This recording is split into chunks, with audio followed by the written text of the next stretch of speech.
your little legs just marching around outside my back door. You know why? Because it's like Fort Knox. Get away from me, Diddy. Get away from me, Chris Brown. I ain't putting up with these things. I'll moonwalk all over your grave. I'll get the gritty. I'll grab your grandma's titty because we're back. All face facts. Oh no, I jumped on a meteor. I strapped the saddle on that sumbitch. Ain't no way you're gonna stop us because we're here for good and light. I ain't putting things in people's drinks. I'm putting dicks in vaginas because, woo, that's how the nature boy does it round about Helltown. So if you see me out in my leather, yes, that's right, my assless chaps, you know it's go time, Grandma. Woo, nature boy, Helltown Radio. Introduce yourselves. Hi, I'm Lita. How are you? That's the real Lita. I do art stuff. I'm also here. So yeah. You guys should vote tonight for the new face of horror, which would be me. I'm in 5th place right now. Tonight is the night. It's the chopping block. So unless I'm 1st place, I will not be. But you'll help children. So if I don't win, it's fine because we help children along the way. Vote for me. Do it. Do it. Do it now. Yes. Yeah. What's up, dogs, cats, beavers, rats? My name is Chris K. That's short for Kenworthy. And I'm here on the Helltown radio program with my homies, George and Lita. With our very special guest tonight, man, is the maniac behind the meats at the Whole Ox. Cool ass dude. Old friend, man. I thought about it on the way here, man. We've known each other for about 12 years now, dude. I think, at least. Yeah, I would think so, yeah. Yeah, I got to think back on it, but it's over a decade. It's far over a decade. But anyways, yeah, we got a really cool dude on the show tonight. Derek Lahoviak from the Whole Ox in Marshall, Virginia, and also the Whole Ox 2. That's a new thing we'll talk about here in a minute. But I don't know what other stuff, what weirdness we can introduce the show with. Gotta say, man, George, last night, man, you crushed it, bro. It was a good time listening to you sing songs, man. I think you're gonna have to start. You have to let those pipes loose more often, my dude. It was really fun. I sang 2 songs and then I was like, oh. And every single person was like, that was fantastic. Yeah, Like, that's exactly. Every single That guy person. that looks like Shrek can actually sing. This is how you do, because the bar was kind of hopping, and then all of a sudden it got fucking quiet. Yeah, man, people- Midway of you singing, second chorus, they were like, "What? What?" Yeah, I think that it was. I just like the fact that I like it because it's like sometimes I forget you're half black until I start singing. It's true. That's what you can really hear. Like you could hear the blackness in George's voice come out, and that's the best part is that then Jonah comes out. And he's like, I didn't ever realize that George was white. And I'm like, that was his response. And Shannon and I both sat there like, all right, that's good. Good for you. It's like. Anyways, but yeah, that was fan-fucking-tastic, man. My favorite part was when K Swizzy called me the racially ambiguous Peaky Blinder. Yeah, that was Squizzy killed it last night. Yeah, dude. Yes, Curran, man, my man Curran. We don't know what he's going by, so we know him as Squizzy because that's how we met him. But I think he's trying to get he's trying to figure out a stage name that's not going to sound so cheesy. I think K Squizzy is fun for the homies, but I think for a professional name, he's gonna be on with us. I gotta look at. He should make up a really white name, like Luke Matthews. Nah, man, he should go hyper Asian, go Xiaobing or some shit. Yeah, like that. Nah, he should just go by. Oh, you just go by Curran. Yeah, Curran, and then make people learn how to say his name right, or do it with umlauts like Lowenbrow. Yeah, man. So, without further ado, let's about the Swedish Sikh. Yeah. So, Derek, introduce yourself. Tell us a little bit about yourself. Where are you from? From Aliquippa, Pennsylvania. Aliquippa, Pennsylvania. Now, that's outside of Pittsburgh, correct? Yeah, about 30 miles east. 30 miles east, man. 30 miles east, Derek. I think that you're best known for your great successes at what was the name of the hamburger trailer you had that started the whole thing? Yeah, it was 670 local 647. 647. Yeah, we named it after a union, basically.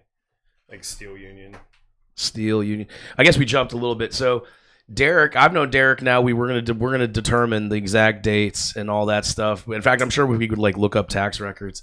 We just see it because that's how we met. Was that one day? Yeah, I can look up your W-2. Yeah, dude, that's it. You can look at it. And I don't think I saved them though. Hopefully. Oh man, I hope you did. Yeah, once upon a time, like I met Derek. I forget what was happening. I was in between jobs, and we were staying. You just left DC. Yeah, we just left DC. We were living in between Leesburg and Front Royal, and I saw an ad on Craigslist. Did I post something on Craigslist? It was on Craigslist, yeah. I remember this specifically because it's like butcher's assistant. And I was like, you know what? Let's check it out. And then that was back when you guys had the spot out in the plains, the rail house on the plains. That was super cool. Like very small. Yeah, I look back on some of those Facebook memories I have of it, and I'm like, oh my god, dude, that was like how how far y'all been, how big and like bad the whole Locks has become since then, man. It was. But yeah, we started working out there, man. Derek is a formidable amount of knowledge when it comes to meats, preservation of meats, smoking of meats, handling of meats, processing of meats. He's even I think you've done everything in the book. So you a meat daddy? Oh. Pretty much. Yeah. Yeah, Derek has been. He's been from the slaughter floor to the hanging room. This man has done it all. So how, like, I guess, man, where do we even start, man? Because there's a whole lot about Derek that is also a lesser known fact, unless you're a homie or you were a drum and bass head from the 90s, is that Derek was once upon a time, or he still is, but he's just kind of like hiding. He's in hiding in the woods. We're revealing it now.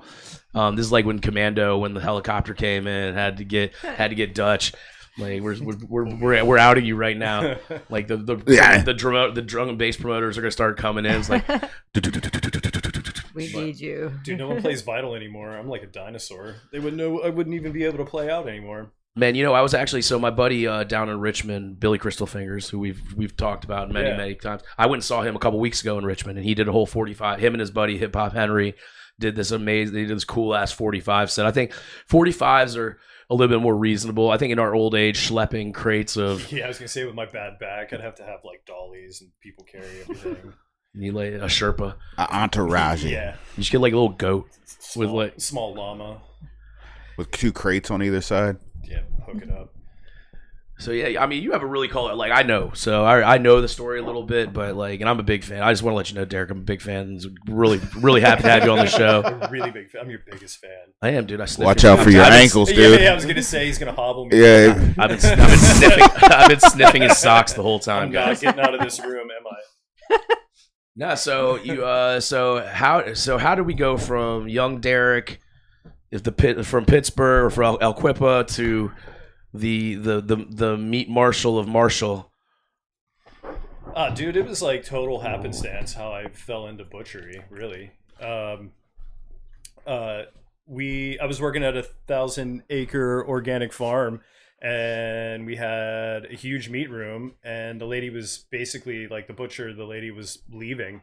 She just walked off and was like, I quit. And the next day we had this huge inspection, and they were like, can you get us through this inspection? And I was like, I have no idea. I've never cut anything in my entire life, but I was like, I can read and I can clean. I was like, so I think I can get you through it.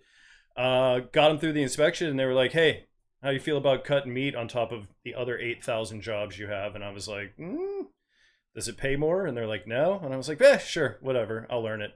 And it was really cool because I got to work with all of these really old dudes from like Giant that were like basically the last meat cutters that existed. Like there wasn't really, in the early 2000s, there really wasn't anybody doing it. The craft really hadn't been resurrected. So if you wanted to find this knowledge, you kind of, in the US, you kind of had to go out and either like work with these old dudes or find like a slaughterhouse that might take you in, but it certainly wasn't like craft butchery at the time.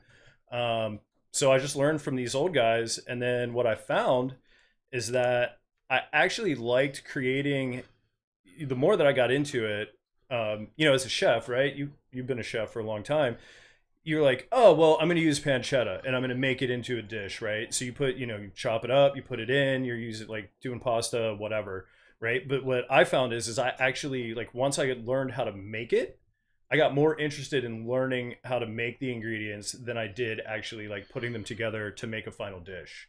So I really got into like the components and learning all of that. So it was just like a deep dive after that of, learning from anybody who would show me anything. We went to England for about 3 weeks. I was in like every butcher shop asking questions. Worked with these dudes that came over from England called Lidgates. They were like one of the oldest shops in London. I think they were there like 150 years or something crazy. They came over and I worked with them for 2 or 3 weeks over here. And then just slowly kind of progressed. And then strangely enough, we opened a food cart that had nothing to do with butchery at all after that. So once I left Ayrshire Farm, I was there. I couldn't find a job. Like no one knew what to do with me. I had all these skills, but I would go to a restaurant and they're like, I don't know what the hell to do with you. And I was like, oh, I don't cook anymore. And they're like, there was no butchery aspect of restaurants at that time. So I was like, I guess I have to create my own something, but also on a cook's income, you don't really have a lot of money to, didn't have $1 million to open up a restaurant at that time. So that's how the food cart actually got born. Right. So that was sick. That was the local 647. Yeah. And you guys where were you guys based out of? We were in Marshall. So we had a house. We had we did a lot of stuff in our house kitchen. And I had, I think, 14 really huge raised beds. So I started growing a whole bunch of food for the cart. So I'd wake up at like 5 o'clock in the morning and I'm like hand clipping greens before I'd go out. The first couple times we went out, it was like total fail. Amanda and I just sat and got drunk on a cooler because I was like, I'm going to cook this really cool like French food at a farmer's market. I'm going to buy all the ingredients. And I was like, so I made like dandelion greens and poached duck eggs, and no one's coming to eat that shit at a farmer's market. Like they just didn't know what to do with me then either. And I was like, this kind of sucks. And I was like, so what does everybody like? I was like, they like burgers. And I was like, people dig pie.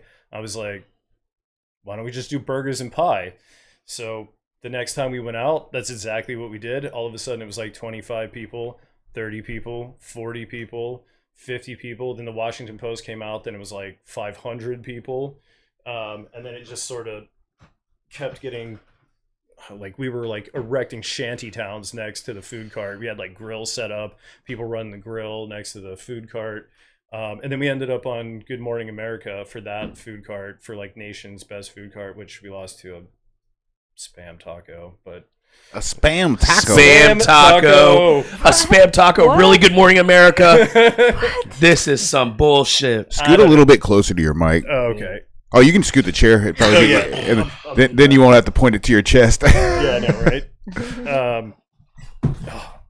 That mic is cumbersome. Yeah, I'm the only one that knows how to use it usually. I think it's because it's a vocal microphone. It's not a broadcast mic. Okay. Am I close enough? Yeah, you're good. Okay. So we lost to a spam taco. But so you had to call in and you had to like get your customers to call in to vote for everything. And these guys had like 5 websites set up. Jesus. I'm like, dude, we're just a little cart in Marshall, right? Like I barely use Facebook. And so I was happy we came in second. But I remember the newscaster having our burger like on live TV, and he was like crushing it. And he was like, I don't know about a spam taco, but he was like, this is the best burger I ever had. And I was like, well, that's a win. Yeah. And then we ended up like, we did so many people. Like everywhere we went, there was 500 and 600 people showing up. And we were just cooking on a little house stove, basically like your house stove right here off the kitchen. And I woke up one morning and I was like, it looks like a Law and Order scene. There was like blood all over the stove. And I was like, dude, we just outgrew the mechanics. There's no way we could exist like cooking in the little food cart anymore. And at the time there was no commissary kitchens. So we were like done. We just closed down at like August and was like, we're out. I had no idea what we were going to do next, which was kind of sad, but here we are. Man, there's a whole lot of yada yada. Here we had brunch. Come on, man. There's the IGA. You guys were in the IGA. Yeah, so we worked at the log store for a little bit. We were talking about maybe going into business with her, and that just didn't kind of work out. And there's some backstory with the food carts and some winery stuff that was going on. There was some like zoning infractions. Anyway, I met the county supervisor and he was like, "Hey, do you want to do something in Marshall? Since you and I were kind of like enemies during the whole food cart phase." And he said, you want to keep your friends close, but your enemies closer. He's like, "What if I back you into business so I don't have to see you in my office anymore yelling about zoning?" And I was like, "That's cool." Nice. So, and then that's how we started at the IGA. He was like, the one guy said, "Hey, why don't you just use space there?" And I think we invested maybe, we sold the food cart. I think altogether it cost us like 35 grand as our initial investment. I cashed out like what little savings I had. We were like down to zero. We were making so little money. I think the first year Amanda and I split like $21,000 as our entire income. And her dad is construction, and he would bring home like buckets of copper wire, and we'd drink beer and like strip copper wire in the basement for extra money. Hell yeah. It was good times. I mean, I kind of, we're much more successful now, but those like, I don't know, you kind of miss those certain times, that like, grassroots doing it all kind of thing, which was pretty awesome. Well, yeah, that makes you probably appreciate it now like a lot more when you're like, oh, this place is running. Yeah, and I think a lot of people think that somehow her and I were like independently wealthy. Like they see the business in Marshall and in Northern Virginia, they just assume that somehow Amanda and I fell into a whole lot of money, or like we retired from our government jobs and we're like, "Hey, we got, huge pension and a couple $1 million. Why don't we just open up a butcher shop?" And that just wasn't like that at all. Yeah. My favorite rumor is that you're Bill Gates' secret love child. He must have had me when he was like 15 then. Dude, I guess I was going to say, That's I guess it's possible. super secret, bro. Super secret. I'm kidding, man. We know. Teddy Pendergrass. Yeah, that's actually who his illegitimate father is, Teddy Pendergrass. You can't. There's a distinct note. You can tell in his voice. You can tell his skin tone. It's great. All right, so IGA, and so what were you guys doing at the IGA there? Was that like was that again like a burgers? Was that No, that was like straight butchery. Okay, so that's when Yeah. so you went from being doing the burgers, and then you kind of went back, not backwards, but you know what I mean, like Yeah, we kind of wanted- like instead of giving a finished product, you're selling individual ingredients at this point. Correct. We knew we wanted to do something like butcher aspect at that point. And this was just a good way. It's actually a good way to test the market, right? Like with a $35,000 investment, we figured if we failed, it wasn't anything that we couldn't like recover from. That we would be able to at least recoup some of that money back. And I had no idea people in Marshall were going to want to eat like blood sausage, with pumpkin in it, or were they going to eat foie, or like I had no idea that they were going to eat any of the food that we like made. So it was just a good way to test it initially. There was a lot of pushback though from the old IGA customers, because we were working with like two separate demographics, right?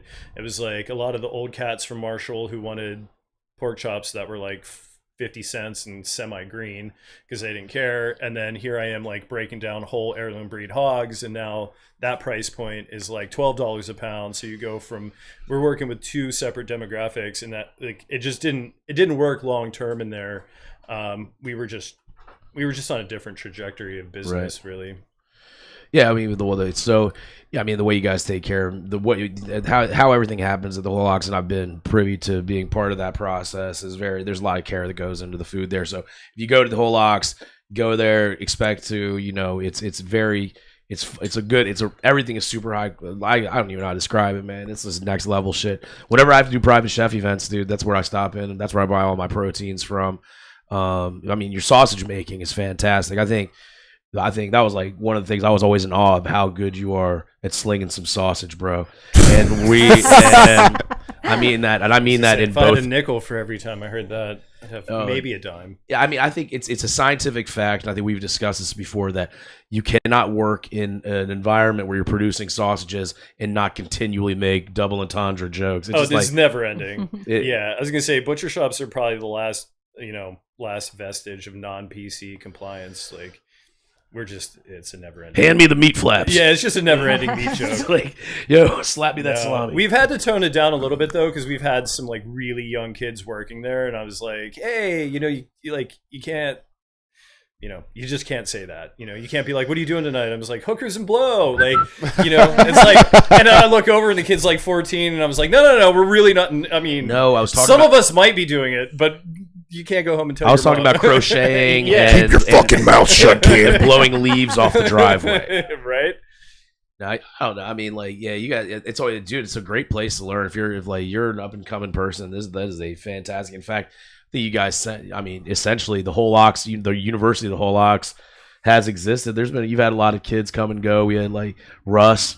Remember Russ, dude? Yeah, he's an accountant now, I think. That makes all the sense. This does make all that the makes sense. all of the sense. Yeah. Shout out Russ. What's up, Russell?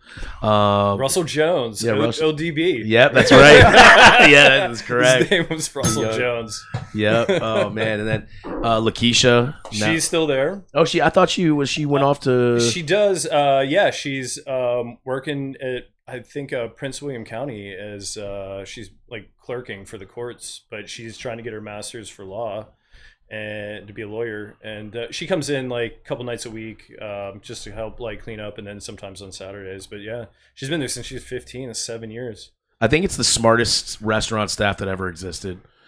Like seriously, man, it's great. I hope you all are listening. Right yes, I know. I mean, I think about it, like you got to think about the level of nerdery that's on that staff is fantastic, and I think that also contributes to like why everybody really gives a shit and does it. I mean, I think one of the most impressive things is going in there now is I'll come in and it's like the whole Ox's greatest hits of employees. They all find their way back. They're like, I hate you, and then leave, and then everybody sort of like rolls back in. It's the restaurant world, man. It is. I don't take anything personally anymore. I did. Cried myself to sleep many nights, but can't do it now. Nah, man, it's I think it's a great place. It's so cool, man. The camaraderie that you have over there, and like how y'all do business is cool too. Because you do because you guys are wealthy millionaires from Bill Gates's indiscretions. Them loins. Yes, you guys are actually have a really cool compensation plan for your employees, which is awesome, which I really respect. And then also it's just like it's like a cool ass environment because everybody kind of has their niche in there. Like you got Franny on the soups, and you got fucking Steve over there like chopping and grilling and just stuff like that. It's really cool to see him and Gerald in there. Alex, dude, he's like I love Alex and Mike and everybody. You just have a cool ass. I love your staff, man. It's super fun. And then you and of course you got mom and dad. You got you, and of course we haven't even talked about Amanda yet, who's one of the most impressive people I think I've met in my life. Congratulations on bagging that one, bro. As a fellow out of leaguer, out of leaguer. Nah, she's like Amanda's like she's so well accomplished. It's like I don't even know. Like sometimes it's like she'll talk about like some of the stuff she's done. I'm like, when, how? Like, do you have an extra dimension available? Yeah, she's always like, when I it's not my industry, and I was like, okay. She's recently just stopped saying that. I was like, how? I was like, dude, you got like on James Beard. Yeah, I was about to say you're on a James Beard board. That makes you the. Yeah, I was like, you are the industry, right? I was like, I'm not. James Beard never invited me to do shit. So I was like, you've superseded me. I was like, you are, you've. Yeah, but to be fair, man, like. Young grasshopper has passed the teacher. But you did. I mean, it was. Yeah, I mean, I was actually kind of like I was there during part of that grasshoppering and watching it, and it was very cool. I mean, like I think you don't give yourself the credit that credit's due. Is that you are a vast wealth of knowledge in yourself, and that you're very well skilled. I mean, dude, like seriously, I've worked in very high end restaurants. I've worked with some people that consider themselves to be top notch butchers and sausage makers and charcutiers. And Derek, and internationally speaking too, I will say that.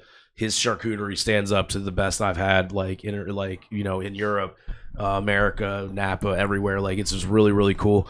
But yeah, so it was really cool to see. Like, so you like pretty much, you taught Amanda the ropes. I mean, I remember when we first started, like when I first started with you over at the Rail House. I'm not sure. I don't think she had ever picked up a knife before that, and then now she's, essentially she's the butcher there, Yeah, she's doing it. I mean, she's over there all the time. I'm not even in the main part of the shop. I'm in the new kitchen all the time. But yeah, she's over there. She was just breaking it. She was like, oh, I have a lamb on the block this morning, so she was just cutting down the lamb this morning. So I think also like somebody to talk about Derek, which there's so much. I'm a big fan of his. He doesn't realize like those rustling he hears in the bushes at night. It's me doing homework on him. You're saying he was at the IGA before, right? Yeah, the IG. It was the food cart, then the IGA. Yeah. And somewhere in between, Derek found time to be a chef as well too. Yeah, somewhere in there. Somewhere in there, he jammed it in there because you also. I mean, you're an extremely. He's like the Joe Martin of cooking, dude. When it comes to like technicality and like just very like in precision, this dude is like So meaty yes, he's the meaty diddle fingers. yes, it's Mediddle fingers. Diddle Yeah, finger. Mediddle fingers over here.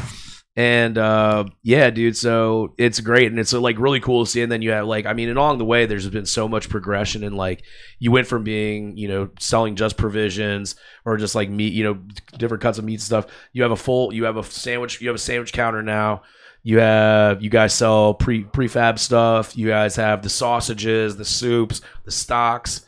You dry groceries. You carry a lot of local wines, yeah. Mm-hmm. And then like Andrew and Andy, that was another cool ass person I met through the whole box. And he's doing the aromatized wines like vermouths, like right up here in Browntown. So he's just right. What's down the name road. of it?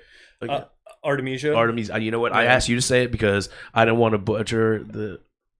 It's Artemisia. Him and Kelly. Yeah. Yeah, they're killing it. Their wines are great. They're harvesting herbs, stuff in the garden. They also do a CSA as well. Oh yeah, dude, I saw So, that. Yeah, they're doing it. It's something Andrew always wanted to do. And you want to talk about freakishly smart? That dude knew.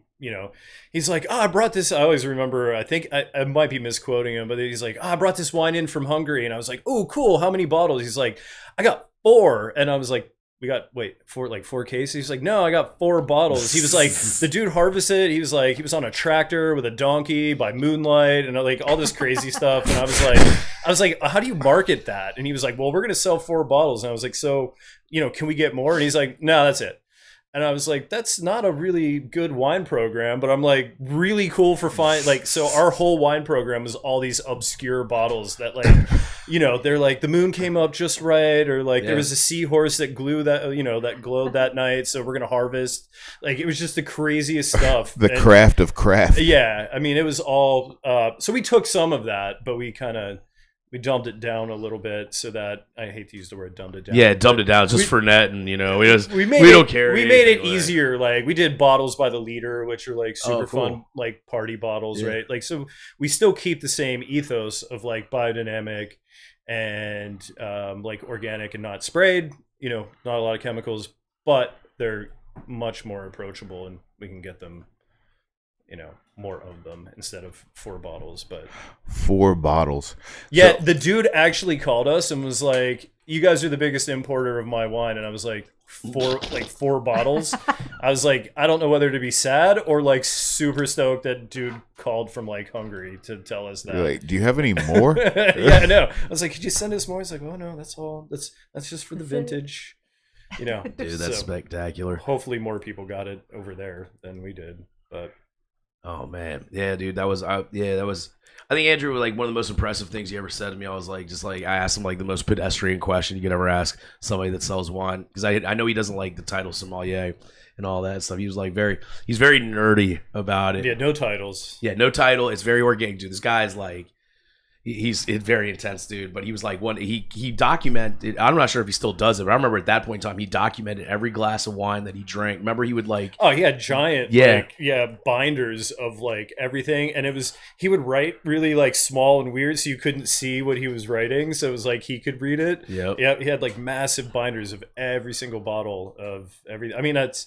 If you're going to study, that's how you got to do it. Well, you would by definition a sommelier, though. Like, nah, dude. Listen, man. Like, it gets a little complicated. I feel like that's appropriate. Like, well, speaking of, I'd be like, yes, call me that. That's my title. If I was Dr. a sommelier, I would just like fuck with people and tell them I'm the sommelier now. Well, that's so. In addition to while I'm down here blowing Derek proverbially, another one of Derek's accolades is that Derek is actually a certified sommelier. Only 2. Only 2 levels. Well, we're gonna try for 3, but we're not. How many levels of sommelier are there? Dude, I didn't realize there were levels. There's 4. Like, you get to master, and it's like, I don't know. Those those people are just on another. Do you get like a cool sash or something? You just walk around and like wine tasting and be like, bitches, level 4 here. Level 4. You get pins and bragging rights. There's not very many, but I mean, you have to, drink a lot. Yeah, dude. Like, I have not drank a lot of wine. On our last show, Lita decided we used to have a segment called Beers of the World, and when we'd bring in a 6-pack and drink it, nobody would get hammered. And then she was like, "We should do Wines of the World." And then she fucking got like 4 people pissed drunk. That's what I'm saying, awesome. man. That wine gets you. I was the only one that was sober. They were like, "All right, we're gonna go to the next segment." It tastes like grape juice. Yep.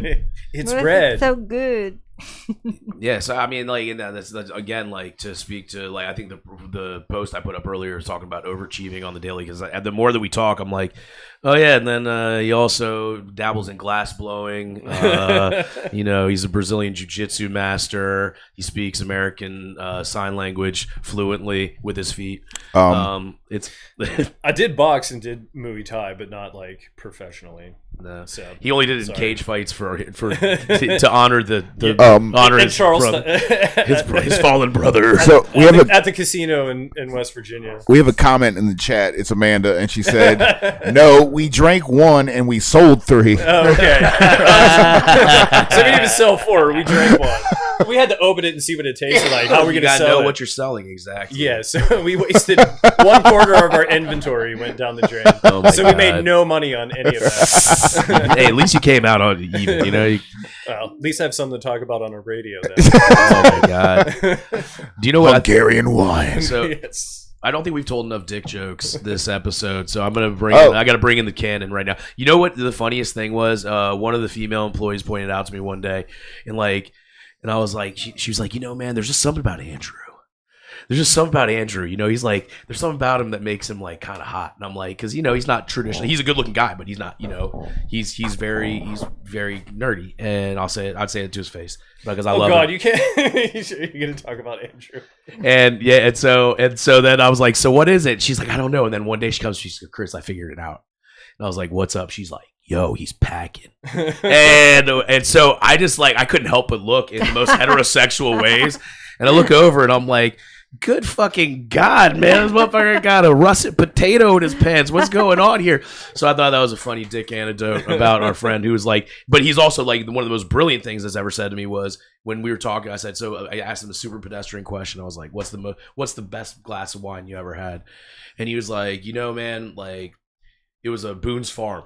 It was like or something like that. And I was like, really? And he was like, well, what he does is in his notes, he also takes down like the weather and what was like kind of his mood, or what was like there was a note in his life about what's going on. So I guess it was when he was a teenager and he was with a young lady and he was having that glass of wine. And that's what made it. And so then he went on to explain the somatic response and like how, certain elements do affect flavor and like your experience with the wine, because there's some people that love certain wines because they went to the winery that day and it was a beautiful day out and they had just had a great time with their loved ones or whatever, and they're like, so the positive reinforcement they got from that affects their experience with the wine, whereas somebody that just came there just got dumped or whatever is it's raining. That totally makes sense. One time I drank a Bartles and James and sucked on a titty. It was the best wine ever. Yes, it was the milk. Dude, wine coolers, those sort of went away. That was like the late 80s parent drink. Seagram's still around. I was gonna say all of our parents had. I remember my parents having cases of those like in the garage, like always cold. Down there. The Bartles and James. Yeah. It was like the margarita. They had like the sex on the beach, or they called the fuzzy navel. That's and what then Zima happened. Oh yeah. I was just gonna say that it's like Zima came out and kind of killed the. Yeah, Zima Adam still has one bottle of Zima in his. They're so bad, dude. They were not good. I think they released it. I remember being 16 and like every high school girl was like, "Let's get cases of Zima." I was like, "Oh." That's because it didn't taste like anything. No. We were all drinking like St. Ides and Blue Bull. Oh, dude, St. Ides special brew. I like fruit punch. Old English. Oh my god. Mad Dog 2020. Oh yeah. That purple drink. That was Cisco. That was the evolution though. So you had I think the evolution of those wine drinks, it was like you had like Cisco, Ripple, Night Train, and then it went to Bartles and Jane. It came out hard as fuck. Then it got soft, went to Bartles and James.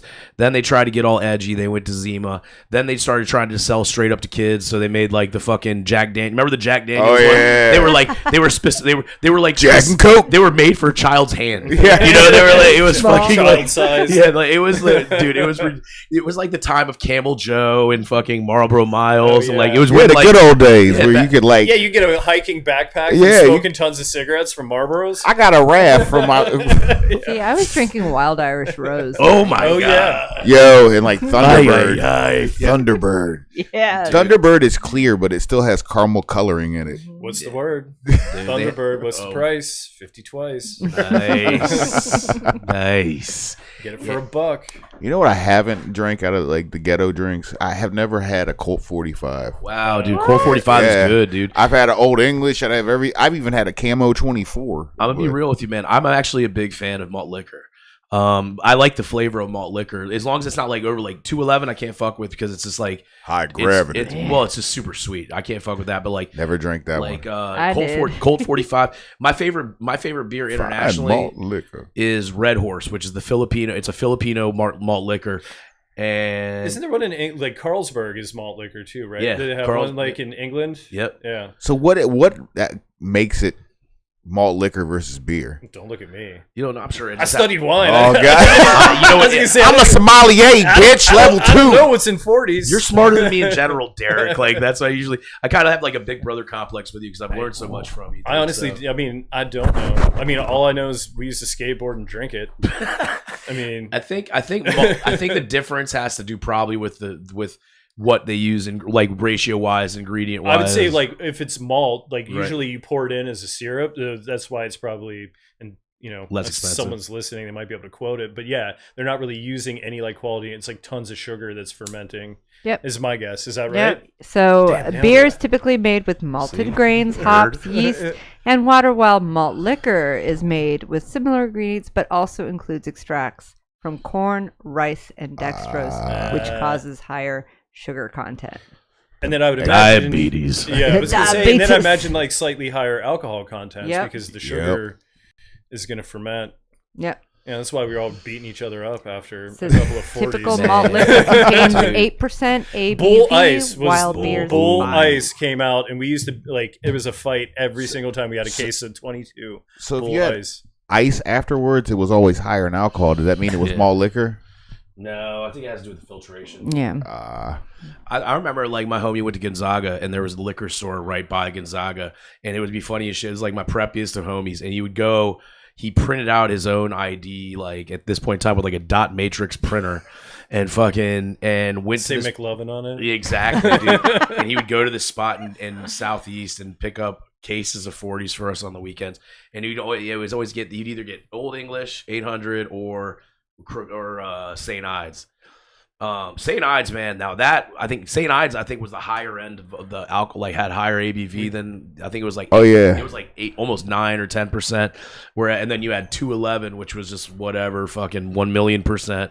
I know- 13. I know Camo 24, I believe, was 15% or some ridiculous shit. And it was a 24-ounce can, and it just said Camo on it. Shit got you wild. Oh, dude, that one, I think we drank that because we thought, we were like, yo, what's worse than 211? Like, let's show up to a party with something that's got more alcohol than that. But Four Locos kind of killed it. Oh, yeah. Like, I don't understand people that still drink those shits. Oh, man. Caitlin still drinks it. Shit. Really? Yep. Oh, Camo. man. She left one of the cans. Ew. She left a Damn. parting gift in the fridge. I'm like, That's she's going to be back. That's kinky. That's her drink. Yikes, dude. So the whole ox whole ox will not be selling any of these products aforementioned. Although it would be funny if you did like for April Fools, you like Colt 45. Yeah, it just had like it was like 40 day. Yeah, Have like a cutout of Billy D. Williams. Terrible 40s. As Landau paired with, Calrissian. like horrible like hot dogs from, like Quantley style. Yep. Dude, that so Shitty glizzies. man, so now but there's been another development in the whole ox and in the trajectory of your restaurant dominance of Main Street and Marshall. Is that so now you have the whole ox 2 across the street, right? That is correct. So what's Say popping? what? What's popping over there, bro?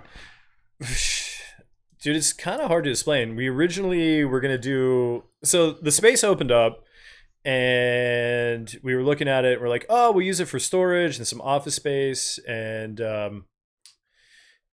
we were talking to our business partner, and he's like, yeah, don't you guys think you could do something like more fun with it? And I was like, yeah, I guess so. I mean, I'm sure we can think of it. So we were originally going to do a deli concept, but after COVID, it's changed the landscape of like, not just our business, but everybody's business, right? It's harder to find employees. It's just more difficult. Everything is 3 times more expensive. Like, we were paying at one point, like $120 for a case of gloves. Jesus right? Like, Christ. That was fucking wild as shit. During COVID, yeah, that was insane. crazy. Yeah. Like we used to get a case for like, I don't know, like $44. Yeah, and it went up to $120. And now, granted, now some of the stuff has dropped. So anyway, in this like decision making, we were like, yeah, we could be a deli, we could open up. I was like, we could also cannibalize some of our own business from over there. And I was like, everything's already set up over there. I was like, why would we do that? And last Thanksgiving, we were working in our shop, and I was looking around, and I was like, dudes, we're just too many people in here and on top of each other, and we just don't have the space. Like, we're just out of space in there. It's only, I mean, you've been in our shop. It's 1,000 square feet retail, and I think we maybe have maybe 700 square feet if you like put all the kitchens in. So maybe 2,000 in complete total square footage. Damn. And there's just no, like, we're just out of room, and you can't build onto the back. There's propane tanks. It's an old building. So anyway, we were like, hey, let's make this space across the street into like a commissary that to kind of backtrack a little bit, I ended up having I ended up having a really bad back injury. And so I can't whole animal butcher anymore. It's just not in my cards. Like, I can do small things. So now I set that kitchen up so like all the countertops are higher, so I don't lean forward because I ruptured my L5S1. So it just kills me all the time. And unless I have a fusion, I don't see any way of getting past that. Anyway, long story short is, so I raised all the counter, like I had everything like specially built, and instead of using tables, I went to Harbor Freight and got toolboxes on wheels. So not only I can keep all my knives like in the tool, which I've always wanted a toolbox in the kitchen. I don't know why people don't use toolboxes in the kitchen. It's awesome. So like you just pop open all your drawers, and it's like I got all like my measuring cups, all my stuff. Anyway, so we use it as a commissary during the day. And now here's the other cool thing is that we can actually do simultaneous events, things that like we've never been able to. So if we wanted to do a wine class or a demo, we'd either have to do it on our day off and extend our day and our employees' week, or we'd have to shut down the whole ox and make space. So it's like 5 o'clock. If I wanted to do a dinner and you're eating a burger, I'd have to like slap the burger out of your hand and be like, hey, you got to go. I got to set up for my like private dinner party. Get the fuck out, you burger eating bitch. And then last year we had these people come, and we were doing one of our private dinners or specialty dinners. And they were like, dude, I drove all the way from DC to eat. And I was like, yeah, sorry, we're closed. And they're like, well, how am I supposed to know about that? And I said, well, I was like, we put it on Facebook, and I was like, we sent an email, and I was like, it's also on Instagram. I was like, I think that's really like covers it all. I'm really sorry. But I realized that we were kind of alienating people, and then, having to clear all that space out and transform it into a restaurant within a half hour, which is just a pain in the ass. So now we can host simultaneous events. So the whole ox just stays, and it just stays open, and it stays busy. And whatever specialty event I want to do over there, I can plan it completely separate. So we have our first dinner coming up on the 18th and 19th next week. And then we seat 12. So it's really small. It's really intimate. You can also rent out the space for your own private party. So we're already booked up until January for private parties. So if you were doing like an anniversary, birthday, you want to propose or whatever, it's basically set up as like your restaurant for the night. So we like tailor make the menu for you. We decorate with flowers. I got a record player in there with like records and a whole setup. So if you wanted like a specialty playlist, I can like put that together for your own music. So it's basically like your spot for the night. You get 2 chefs and a dishwasher, and we're there as long as you want to pay us to be there. So yeah, that's fucking awesome, man. Yeah. So it's a little everything. It's like a kind of a catch-all, which is pretty cool. And we were able to do it pretty inexpensively as well. So we didn't put in like a huge hood system. We did all electric. Kind of took a play out of your book there, because I remember like down here at Vinova, So we did all like induction burners. Yeah, dude. But we did do like a Yeah. household hood that does draw out, but we didn't need an Ansel system or anything. So that saved probably $40,000, Dude, Wow. it's right there. That's you know, it's insane. awesome, man. Yeah, it's such a good like. It's using technology. I think it's like we as humans, we love the fire. So Of everybody course. wants, you know, you want to have that, and a lot of buildings are already lined with gas. So it's like if it's there, you know, use it because the equipment you're gonna pay for it one way or the other. Like you're either gonna pay through the expense of the equipment, and then also your electric bill, as you well know, is that It cost us a lot just to get it wired. It was Right. like an $11,000 bill for the wiring, Right. just to be able to use, Yeah. like, get all the. There's a lot of wattage that Yeah. induction uses, but also if we close, like, I didn't invest all that into a hood system that I can't Right. take with me, right? So I can just Yeah. pull all that stuff and leave. yep, it's plug and play. Yeah. So it worked out like that really well. So I'm over there by myself, like basically every day. We're trying to get another one of our guys who works with us over to work with me. So I'm over there just like today I made I don't know, saw on Facebook, like I made Lebanon Pitas. bologna and I made pitas. So we're That doing Lebanon bologna looked banging. yeah, it was the best I've ever made. It That's was, like Kelly's Ah. favorite shit, man. I should have told you. to it's bring so some. weird. Sounds Like, so you know, are you talking about all these things I've done? It's like now I make lunch meat for a living, which is like the weirdest thing. It's the hardest fucking thing. I It's think really hard, Dude. Surprisingly, it's very hard to make lunch making meat. like I think the hardest thing that I can think of I've ever been part of making is making bologna or mortadello. Yeah. It's like, yo, that emulsion because it's like a You gotta three-part. hit it. Yeah, you gotta hit it just right. It's got it's crazy, and like I mean, and also I mean, even more so than that is like you're having to like cure everything, and you know you're hanging stuff, you're curing stuff. It's like the science behind that to make sure it doesn't go bad, like all the crazy shit that goes into that to be able to do that on that level is crazy. And like I said before, internationally speaking, the whole Ox makes their own stuff, all their own stuff. It's all top notch. Get it. Go there and eat it. I was just looking on your order online, and you've got loaded baked potato sausage. That is correct. That is fucking next level. It's really good. It's actually turned out as like sort of a sideways joke because we had all these French fries left over, and Amanda and those guys were like, "Let's make a loaded baked potato sausage." So it's like we cook the fries in beef fat, and then they mix it all up with like cheddar and chives and everything in there, and it just out of like a use of French fries came like one of our most popular sausages. It's pretty awesome. I will definitely have to come by and get some. You should have some of those. Oh my god, yo, but I gotta say this about this, man. That fried chicken there, bro. Uh-oh.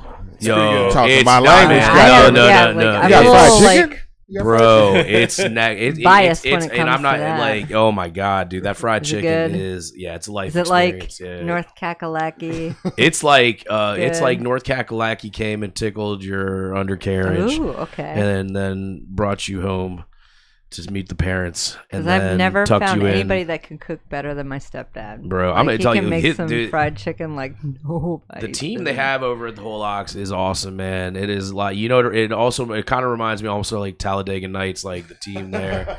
They got like, you know, it's like everybody is at the top of the tier.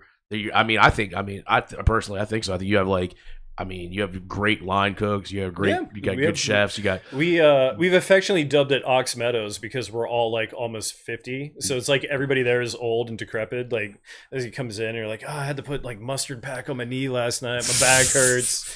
My kidneys hurt. Like, yeah. So it's like the retirement home for line cooks basically, which is kind of cool though. Cause you get all the people that are like, oh, you know, like I have a daughter that I want to spend time with, or I just can't work the line anymore cause it's too hard. I don't want to do 70 hours on a line. Right. It's like, so I get all these like really awesome people that kind of apply and show up that are like, hey, I'm in my mid or late 40s. I can't do like what 25-year-olds are doing. So now they're like, we get to have all these great people that that are older and responsible for the most part. Yeah. for the most part. It's a restaurant. Yeah, I'm they're irresponsible. still- I'm yeah. the business owner and I'm irresponsible on occasion. We all have our days. Oh man, so let's get back to this DJ business. Oh, do you know what I talk about it? No, I mean, I talk about it. I'm like, I wish I could Well, I was gonna play there for you guys one night. Yeah. Well, it's still listen. That offer is still I on don't the think table, bro. I Oh was gonna yes, say, please though, bring drum and bass here because no, I will. I'm not sure though. I wasn't gonna play any drum and bass. He's gonna do a housey set. I think. No, it was like I have all kinds of just like he's got his. I got like old soul and jazz and just like I wasn't sure if anybody wanted to hear it. I make it a habit to buy at least 4 or 5 records a month of just like new stuff. So there's a bunch of new labels that came out that are doing soul, like Coal Mine Records. It's just really cool stuff. And I was like, I don't know if anybody would want to hear it. I would mix in some drum and bass in there, but a little less aggressive. Yeah, man. He's got his. He has a very, very, very impressive collection and also set up at his house. It's like you go in there and it's got that like Dan Draper feel to it. It does have a mid-century vibe down there. Oh, fuck yeah, dude. Yeah. I walk down there, I'm like, yo, man, I feel like I should be wearing an ascot and shit. It's tight. I love your house, dude. It's fucking amazing. You know what I love about your house? I love your kitchen because I like that you have the low boy set up for your refrigerators. I'm telling you right now, Kelly and I have talked about it. If we ever have to like redo the kitchen or upstairs area, I'm gonna mimic that whole thing. Dude, what is a low boy? So it's just like, it's a refrigerator that's like 3 doors, but it's only like this tall. like So a top our one. house is so like it was. So we're like up on High Knob, and it was one of the original ones from like the 60s, and it's so small that when we got there was like this giant box in the middle of the floor that they put the refrigerator in. So it's like the refrigerator was like in the middle of the living room, and we're like, dude, we can't, like, you walk in and there's just like a giant refrigerator in the middle of the living room. Like, it just didn't work. So you're trying to figure it out, and I was like, why don't we put just a low boy refrigerator in, and we'll mount granite on top of it.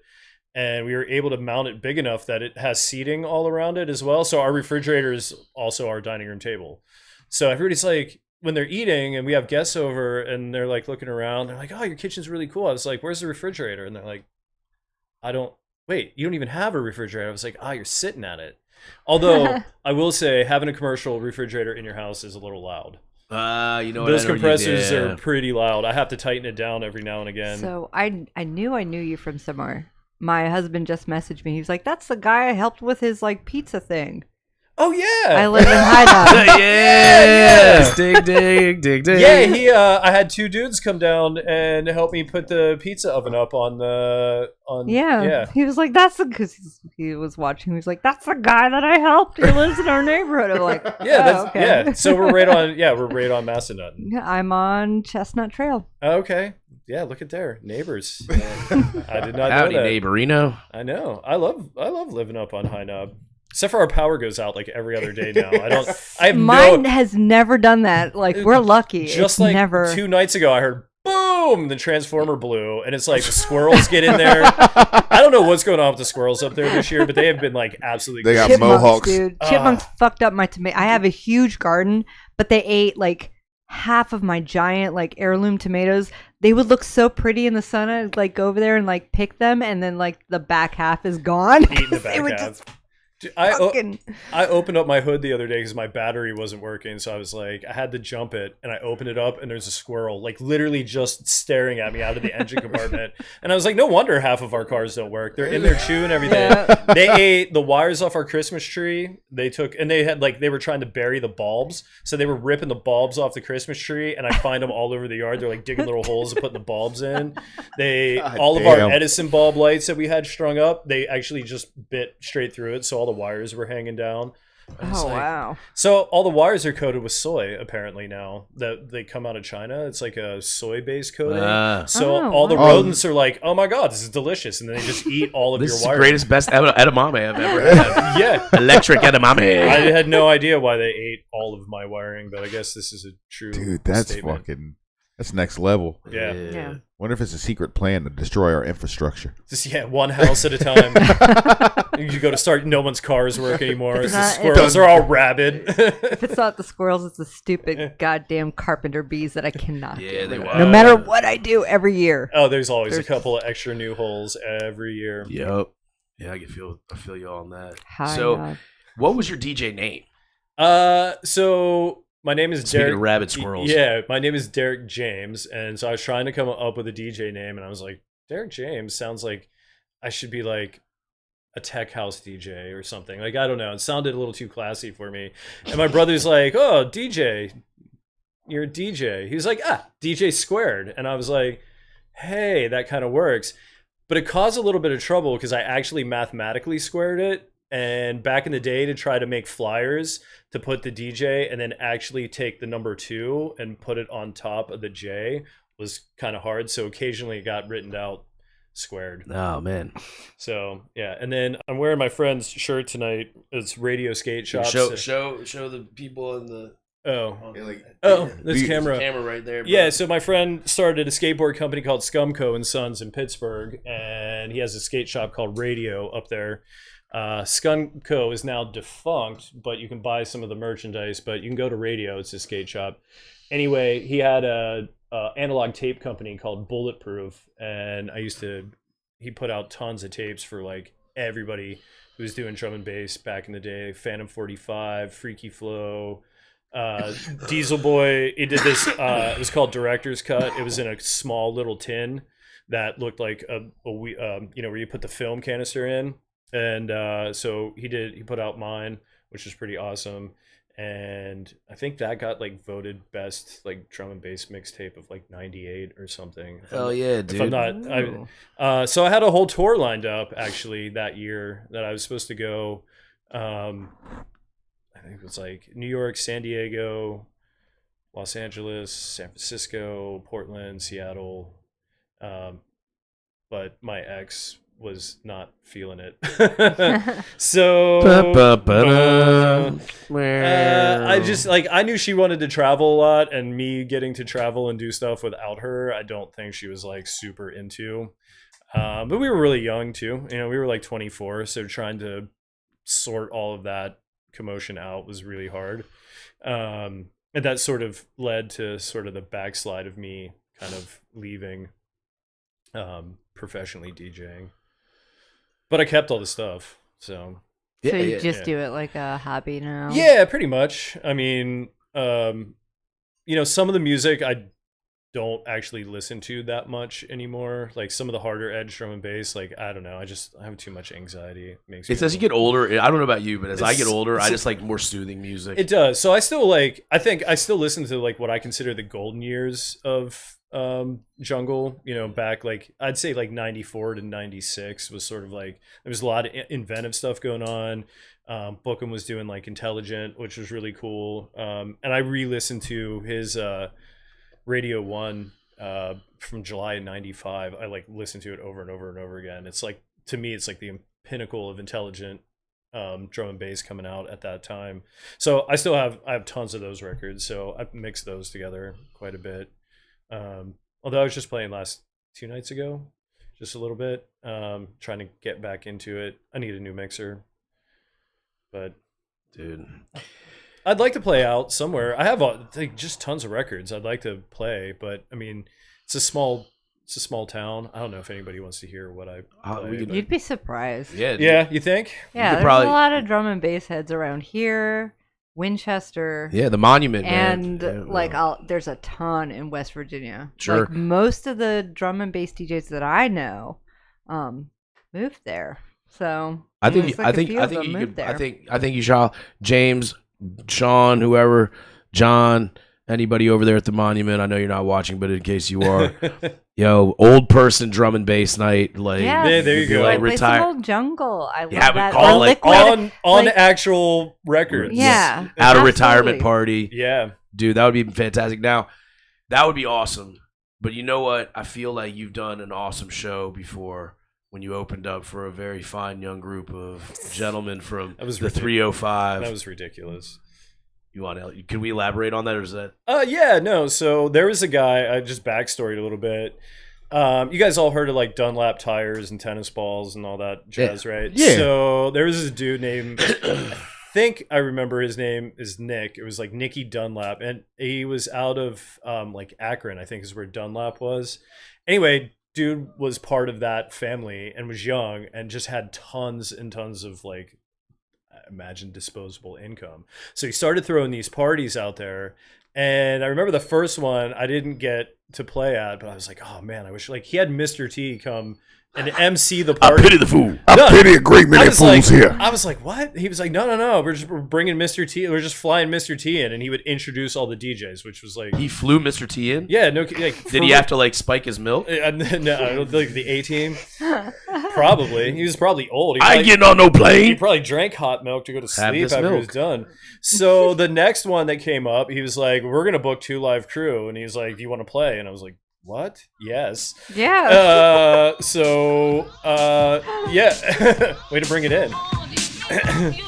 So like he brings the whole crew in, like they show up in a bus. It's like like Luke Skywalker, like all the dudes, like dude's still wearing a cast. Like I don't even know, like I'm sure his arm wasn't broken anymore.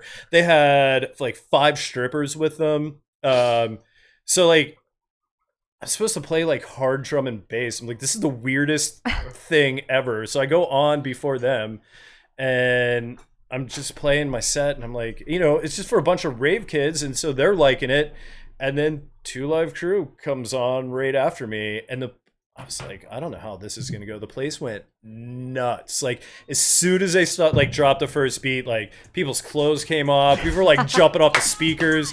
The strippers came out. They took all their clothes off. They got people up on stage, like grinding them. It was like insane. That's a good night. It was probably I think it was probably the craziest rave. I've been to a few that had like strippers run out and like marching bands in the middle of the night, like 3 o'clock in the morning. Like you've done like, I don't know, I can't say that on. You can say whatever you want, bro. You may have done a few psychedelics, but at 3 o'clock in the morning when like a marching band and some strippers come out and you're just like, what? Is it real? Yeah, exactly. Like, am I seeing this? Like, I don't understand any of this.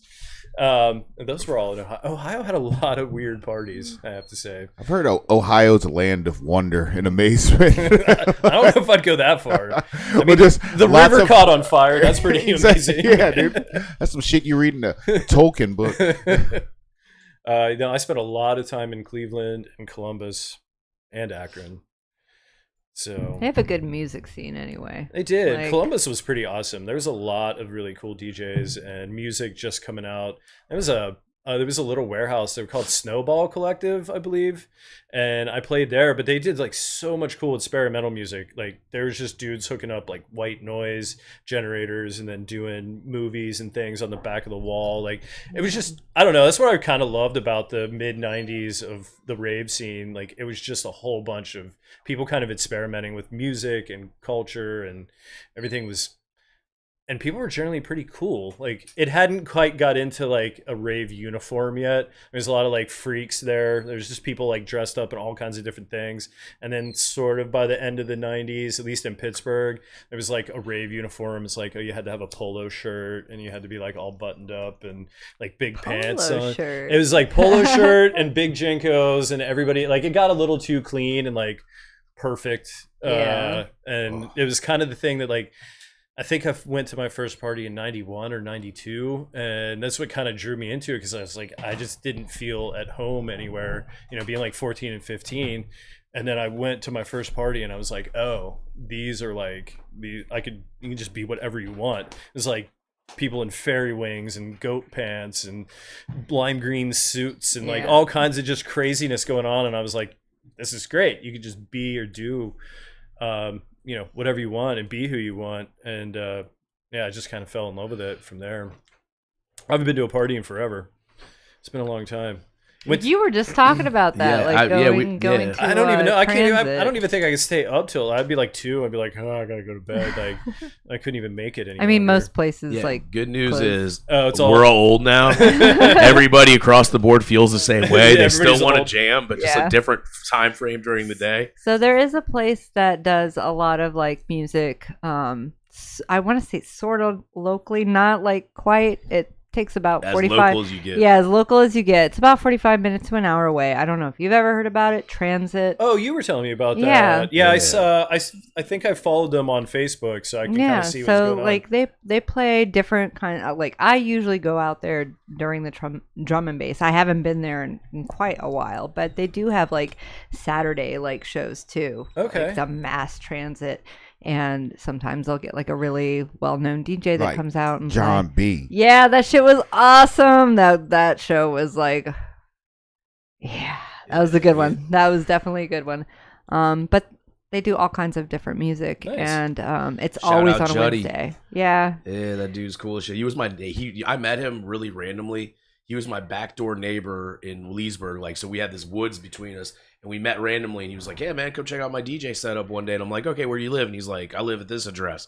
And I was like, "Dog, like this is wild as shit." And we just like we could walk in between, our houses. I've known back that then. dude for like 25 years now. It's been like Super I feel cool dude, I feel man. old talking about it, but like I met Yeah, all of man. them. Like Rob, who's Yeah. nonchalant. He's in Florida now.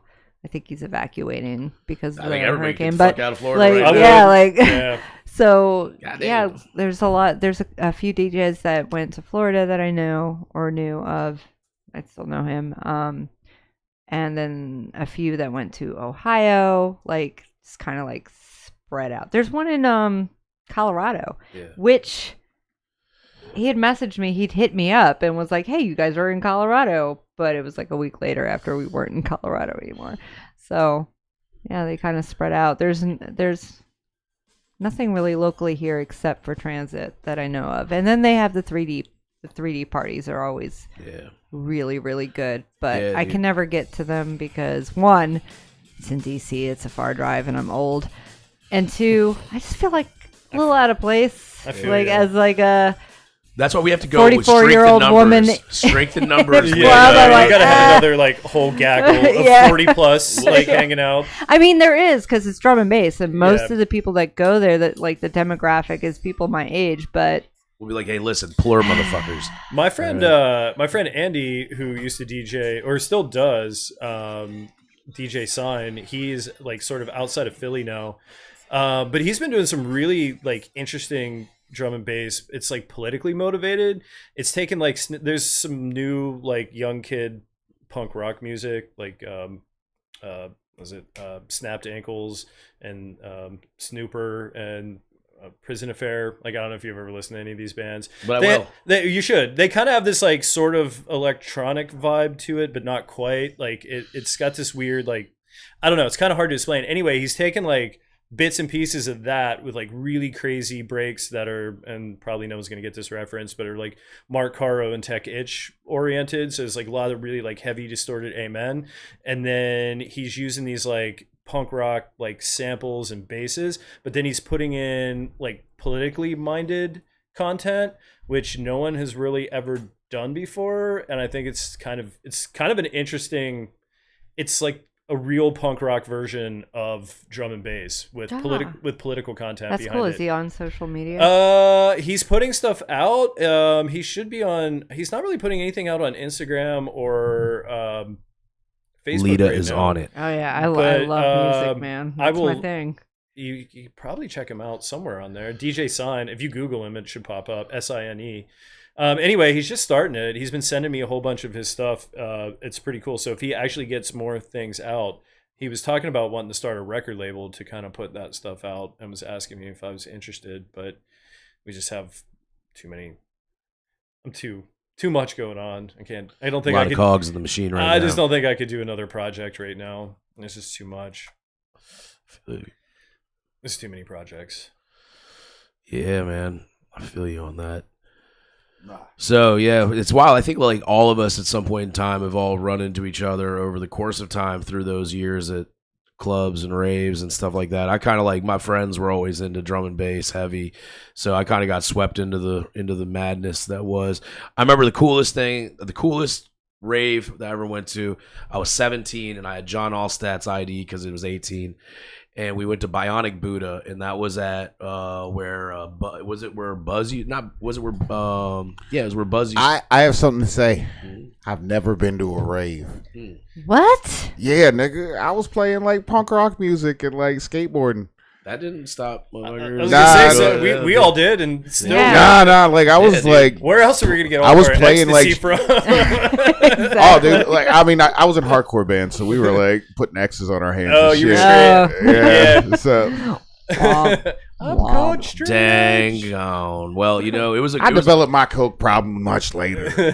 dude. It was such a like an interesting time because there was no cell phones. No. There was no cameras. Oh, thank God. No one could get recorded. Oh my Oh, God. dude, all the shit. Thank God for that. I mean, Holy in some way, I shit. wish I had more pictures of that time, but in some ways, I'm glad I don't have to look It was back like- it was- and see myself Yeah, that's true. as like a walking skeleton. Not as basically. camera in Like- sight, just a Ugh. bunch of people experimenting with drugs and sexuality. Yeah. Tongues in Good places times. you never thought you'd get a tongue. Good times. Oh man, so do you remember the Kaffa House? No, Oh my God, I that was the don't. coolest. Like that was like a drum and bass. It was a Jamaican-owned place, but on Sunday nights they did a drum and bass night. And I remember the bartenders there would smoke blunts. And that was the first time I think I ever took a chick home with me, and I was still with my parents. And this is terrible. My mom the next day was like, "Oh man, she was like, I have something to say to what you. the hell is this?" Like, who is that? Not under my roof. Yeah, Yeah, the No- Kappa House used to have punk rock shows too. Yeah, dude.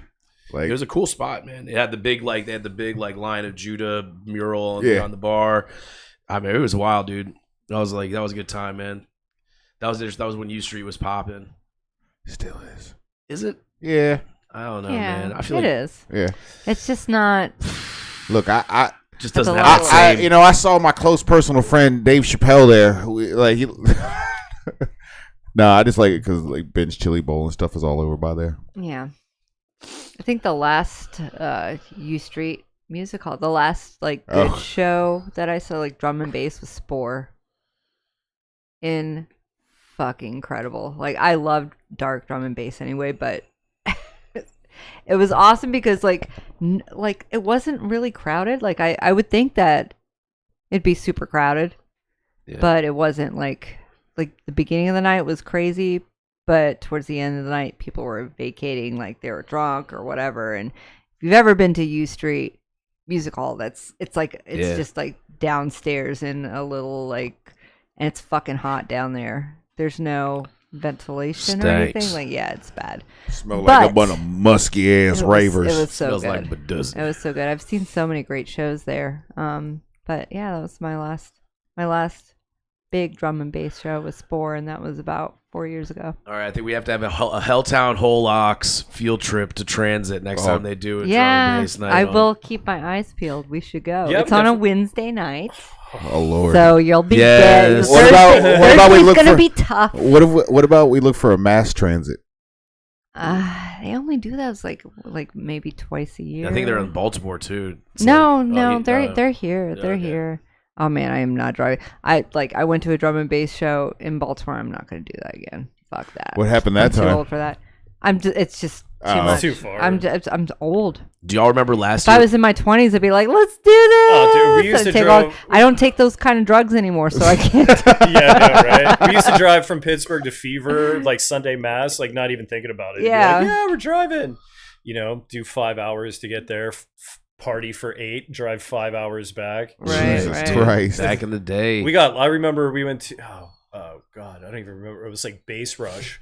It was like out in the border of Maryland and Pennsylvania. And we ended up getting so lost. We ended up driving to Delaware and then had to like circle back all the way across Pennsylvania. We'd been up for like, I don't know, 17, 18 hours at that point. And we're like, what are we doing in Dover? Like, we had no idea how we got to Delaware and then had to turn around and come all the way back to Pittsburgh, which is like 370 miles Jesus across Christ. Pennsylvania. Yep. Dude, we were like, it was way too much. The dude who was driving was doing way too many drugs to keep driving, and I was like, we're just gonna die. Yeah. Like, there's, I don't know, must have had a couple of Angel. guardian angels hanging out with me. Not just one. It had to have been like a flock. There's no way we should have made it back. Man, But now I was like, I went to see the Roots, and by the time we got home at like 11:30, I was like, oh God, I'm so tired. I need a bath. Oh, dude. Calgon, take me away. I know, I'm like achy the next morning and tired. Me and her went to go see Tool, and I think she had forgot that it was in Baltimore, and we were on the way there, and she's like, "Where's this one at, in Fairfax?" And I was like, "Nah." No. I had my regret story. It was like 2 years ago. My buddy Corey, aka DJ Curfew, was like, "Hey man, will you come to the show with me that I got to do?" And I'm like, "Well, what time do you go on?" He's like 2. And it was like, yeah, I'm doing this little festival or whatever. And I was like, all right, I'll go with you. It sounds weird and interesting. We left at 10:30 p.m. from here to go there. And I'm like, where are we going? He's like, oh, it's in Baltimore. So we get to Baltimore and I'm driving. He's like, yeah, will you just drive there so I can rest on the way and then I'll drive home? And I'm like, all right, bet. So we drive. I'm like, we get to Baltimore and I'm like, all right, So where am I going? He's like, just keep going. I'm like, where are we going, dude? He's like, Aberdeen. So we ended up going to this rave. It was a farmhouse. Was it 4 quarters? Something like Farm? that. Yeah. Yes. All right. What was the party? I forget what it was, but it was one of the funniest things. I felt like, so I was the oldest person. I thought I was the oldest person there by 20 years.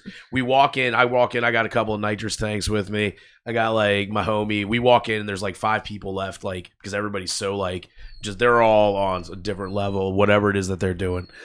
And so he goes on stage and this kid comes up to me. He's like, hey man. I'm like, what's up, dog? And he's like, yeah, they brought me in from Cincinnati. I'm the headliner. And I was like, oh, that's tight, dog. I was like, yeah, I'm here to support my friend Corey, DJ Curfew. He's like, oh, can I hit your tank? And I'm like, yeah. So he hits it. This dude just looks at me. It just goes cross-eyed and falls flat on his head. And he gets like a big welt on his head. So when he stood up, I go, yep, you sure as shit are the headliner. So yeah, well, even worse is you fast forward like an hour and a half after the show. Like, so Corey does his set, and then we're packing up the van, we're getting ready to get out of there, and then all of a sudden, like, this kid comes out the front, he's getting carried out. They're like, he's in the K-hole, man. He's in the K-hole. So this dude fished out on nitrous and K-hole in the same 2 hours that I saw this dude, and I was like, dude, this guy is definitely making the worst life decisions I've ever seen. I was like, young man, this is disgraceful. But the funniest part about the whole night is, so then the guy, I'm like, all right, let's get the fuck out of here. It's like 4:00 in the morning. I'm tired. Corey's tired. Then I see this old dude stick his head out. He's like, all right, guys, there's going to be an emergency meeting in 5 minutes in the kitchen. I need everybody to come here. And I'm like, all right, check this out, dude. I got to see what the fuck this is all about. So we go in there, and like, it's just a bunch of kids doing a bunch of illicit substances off of these really nice, like, titanium looking plateware. And I'm like, oh wow. And I'm walking around, I'm like, everybody's got one. And then there's like the King Wook. And like, I come around and he's got like 3 scarves on and a cape and like goggles and shit. Yeah. It's wild as shit. Cape. And so he's like, I'm like, so what's the deal, dude? And he's like, oh, my name is like Zanzibar Bibigabarak. He made up some weird name. It was definitely not his birth name. His name was probably like Kyle McCallahan or something. And he was like Kyle McWall-Punchinson. And so, well, this dude, so he's like, yes. Well, I actually fabricated all of these from salvaged whatever, like metal alloy that's made out of. And I'm like, oh, so it's like Beskar. And he's like, what's that? And if you've watched The Mandalorian, that's what the metal that they trade on that. So he's like, yeah, I guess you could consider it like a Beskar or whatever. I'm like, so can I buy one? I want to, like, he had like big round tray. He had a bit like a medium sized slab. And then he had a card, like one that's like a card like size, so you can put it in your wallet, but it's like made to chop. And I'm like, I was like, can I buy something? Can I buy one from you? I want to get a souvenir. Like, I really want a souvenir from this weird ass experience I was going through. And he's like, no, you cannot buy it from me. You have to trade me. And I was like, all right, dude. I was like, this is all and I was like, I'll trade you whatever I have in my pocket. And I knew I had some trees and like a little bit of diamonds, like THC diamonds. And I'm like, pull it out. And he's like, because you chose to give me everything in your pocket, I will give you everything in my pocket. And he pulls out, and I don't even know where the fuck he pulled this thing out of. He pulls out a big round tray, a medium-sized block, and a card thing, and he gives them all to me for like, and he was like, that's the trade that you get for giving me everything that you had on you. And I was like, this is fantastic, man. Like, and so I have those things in my basement. I don't use them because I like smoking trees. That's it. But I have it. It's my Wook Beskar, man. That's like my long-winded story about that. You should mount it on your wall and have like a plate on it, be like in a sweaty. I'm waiting for somebody to try to use it. I'll be like, yeah, man, go for it. I mean, it's never been used. It's nice. It's really nicely machined. It's clean. Yeah, it's clean as shit. It's great, dude. Oh man, dude. So speaking of clean and all that stuff, Lita, I know you got some movies to talk about. Yes, I do. Tell us about some. I do. I have. Tell us about meaty movies. Meaty horror movies. Yeah, meaty horrors. I only got 5 this week. And I'm sure, audience, you have quite a bit out there, and you're going to message me like, how could you not have included that? And I don't care. These are the ones that I've seen. I pulled up, I did my keyword search, and apparently there's a lot of butcher-related horror movies, but these are the ones that I've seen and that I like, and you're going to have to deal with it. So, number 5, because I've only got 5 of them. Welcome to her Entertainment Tonight. thing.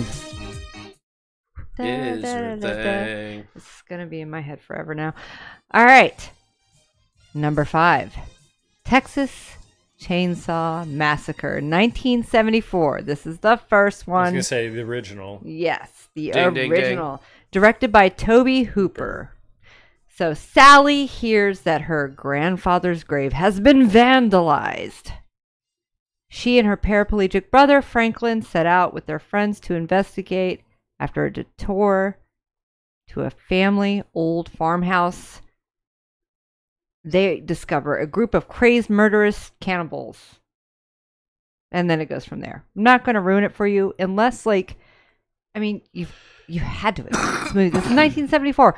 Go watch the original. Don't want, like, the new ones are fine. They're good. I like them. I like them for their seriousness. But if you want campy, cheesy, original gore that's not CGI, watch the original. It's great. Yes, Yes, I will. absolutely. Number 4, and these are going to get into the newer movies. Raw. I like this movie. Oh, no. Directed by Julia Ducournau. It's actually a French movie. Oh, oui, oh. Yes. I'm probably slaughtering her last name, but it's Julia Ducournau. I think that's how you pronounce it. Stringent vegetarian Justine encounters a decadent, merciless, dangerous, seductive world during her first week at veterinary school. Desperate to fit in, she strays in from her principles and eats raw meat for the first time. So you can see where this kind the of horror. goes. No. Kind of Oh, like, man. yeah. My balls are square in my chest already, and Yes. I've only seen a part of this trailer. And sexy French horror. Oh, Jesus I Christ. love it. I love French there are horror. so much nipples. Oh yeah, They are just you'll see nippling more. everywhere, man. Everybody's in white yeah. nipply shirts. There's definitely a lot of like lesbian, like Chris is about to barf. Oy vey. She pulled something out of a jar and stuffed it in another girl's mouth. Now they're raving. It's good. I mean, it's got a little bit of everything we were talking about. It's absolutely, Yeah, I guess so. absolutely, You would like it. absolutely. I love the movie. I watched it. I want to say a year ago, and I was like, "This is hot." So number 3 is not quite a horror movie. I know that some of you guys are gonna be like, "What the fuck? This is not horror." It's Okja. I love that movie. It is on Netflix. 2017. What's it all about? So, directed by Bong Joon-ho. For 10 idyllic years, young Miha has been the caretaker and constant companion to Okja, a massive animal, and an even bigger friend at her home in the mountains in South Korea. But that changes when the family-owned multinational conglomerate Miranda Corporation takes Okja for themselves and transports her to New York, where the image-obsessed, self-promoting CEO has big plans for Miha's friend. This movie is absolutely gorgeous. It's beautiful. You should see it. It is on Netflix. It's a Netflix original. It's not really well known. I've Watch seen it. the. You see it, yeah, Yeah, with dude. the big, like, Yeah. kind of like pig, kind Yeah, of. it's Oh my god! yeah. I like. There's parts in the movie that I cried. Like I said, it's not It's- really a it's- horror movie. It's horror in the sense of like how we treat our animals in a This sounds a lot like Charlotte's Web. Yeah, well, no, like Charlotte's Beaches. Charlotte's Web Beaches. was like a it was like It's like like Beaches. that's That's like good. a family-owned farm. Like I'm talking about like Oh, it's like these meat. mass. Yeah, Yeah, like, dude, it's wild, man. I've seen this movie. Yeah, Yeah, it's heart wrencher. yeah. It's definitely not quite It's good. a horror movie, Cinematographically, but it's like it's a beautiful film. You should see it. Watch it. Number 2, one of my second to favorites, Bones and All. It's 2022, directed by Luca Guadagnino, set in the late 1980s. It's about the coming of age of a young girl who's afflicted with a disease that makes her cannibalistic. As she sorts out of her life and her father leaves her to kind of fend for herself, she meets a drifter who has a lot of the qualities that she has. It is a really good movie. This dude played in Dune. Like, that's what I know him for. Like, he plays in Dune. But this movie, that's what he plays such a great character in it, and there's definitely some disturbing parts, but it's fantastic. So it's not like, I know I'm gonna get the argument like, oh, they're vampires. No, they ate entire bodies. It wasn't just drinking blood. They ate entire things. So yeah, watch it. It's on Prime and it's on AMC Plus. And number 1, can you guess what that is? It's my favorite of all time. I actually just watched it the other night. Midnight Meat Train. Yes. I almost said that too, man. 2008. I'm gonna butcher the fuck out of the name. Roheo Kitamura. When struggling photographer Leon Kaufman meets an owner of a prominent art gallery, he sees a chance for success that has so far eluded him. Determined to show the darker side of humanity, for his debut showing, Leon crosses the paths with Mahogany, a serial killer who preys on late-night subway commuters. His fascination with Mahogany pulls him and his lover into a deep, evil abyss. Yeah, that's that. I love this movie, actually. Yeah, it's and, so good. I was so tempted good. to say that when you were like, guess what movie it was. I was going to say Midnight Meat Train, because I Yeah. think we've talked about this 100 times. And I love, dude, this movie is spectacular. And I love like how they didn't make it all cheesy when they did the revelation. Yeah. You know, when they made the reveal, it was like cool. It was like, all right, it's monsters, but like legit monsters. This is like Lovecraftian as shit. Yeah, he's a butcher for. Yeah, he's got to cook for the crab people. Crab. Look like crab. I knew about this movie primarily before it came out because a MMA fighter, Quentin Rampage Jackson, was in it. He's the dude that plays like the guardian angel and gets all fucked up. And it's the dude Bullet Tooth Tony's in it too. Yeah, man. It's a great movie, man. Fantastic. Kelly made me watch it many moons ago. Oh yeah, the opening scene is one of the best in any movie I've ever seen. Like the head coming off. Yeah. Or like just the I've like not seen this. It's pretty intense, dude. I was gonna say, you got to see good it. watch. It's Yeah. fantastic, fantastic film. Oh yeah, he hit this dude with a meat hammer. And they're all surprised. Look at that eyeball. Like when she's like 3D trying to run through the blood.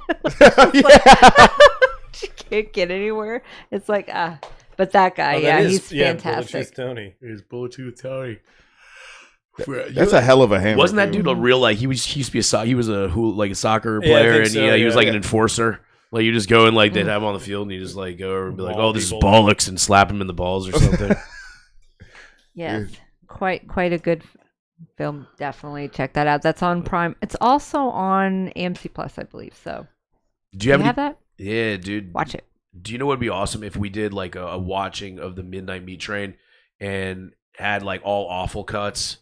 Like, you know, like fried awful, like testicles, dude. In fact, I remember like one of my favorite things ever is when you guys did buffalo, you did buffalo fried testicles at the Holox many moons ago, and I brought it back to the staff at Pavement, RIP, and I was like, oh, you guys should try this. They're like, what's this? And I was like, oh, they're I think it was called like Rocky Mountain oysters. Oh yeah, I've had that. I ate those on a dare before. And everybody was like, "Oh, what are they flavored So with?" good. I was like, "What is it?" I was like, "Oh, it's like Rocky Mountain oysters, but it's like buffalo style." They're like, "Oh shit, I'll eat it. It's fried." So they all eat it. I'm like, "Yeah, you got them nuts. You got nuts up in your mouth." Brooke, you did it. Yeah, like what's the most exotic like thing that you've butchered at the Holox? Like, is it mostly like, you know, more like heirloom or, you know, heritage? I would say it's all, you know, pretty like normal farm animals. I mean, I haven't like slaughtered a unicorn or anything. Well, like an elk or any game meat or anything like elephant. I mean, we do, elephant. Anything endangered. The last black rhino, I think we cooked just recently. No, we do bring in some things. Like we can't get them as whole animals, but like this time of year, we'll start bringing in game. So we'll have elk. We just got a sample of boar in. We do venison. So like our autumn dinner is gonna have milk-fed suckling pig from Quebec, which is really cool. It's probably a little debatable as to whether it's like super humane, but sometimes I blur the line. I mean, look, I love foie gras, right? So I eat it, and you know, it's not I mean, they try to do it as nicely as possible. So there are some things, that I blur the line on. Or they're like, yeah, suck on that feeding tube. Yeah, it's like yeah. I mean, it is milk and like vitamins and things. So it's like a veal calf of pigs, basically. Veal calf of pigs. I wouldn't bring it in all the time, but it's kind of a cool thing. Yeah. So we do game, things like that. Did you rabbit? If locally they do come in, yeah, we will grab some. And then I just made like a rabbit terrine not too long ago. I love rabbit. I went to Wegmans and they want like their one little rabbit, $69. You got to go to Food Max or to Whole Ox. Well, actually, do you guys carry whole rabbits? Yeah, so the ones we get usually are like 3.5 pounds. They're pretty big, nice sized meat rabbit. But yeah, you're looking. I mean, I think to us, like just to us, we're probably paying $16.99 a pound.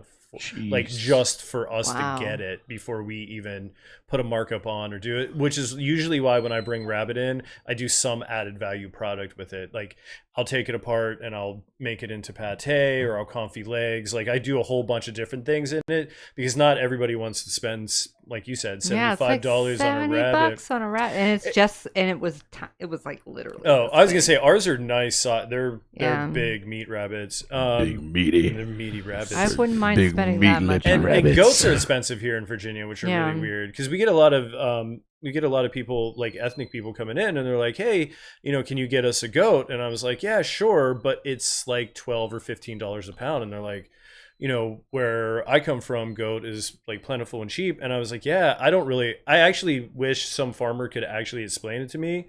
Because they're like, oh, we just turn them out on the fields and they're like eating this, or I'm like, why? What's the cost? Yeah, processing. And I haven't really got there may be somebody out there who knows, but I haven't really got a complete like straight answer as to why goat is so expensive.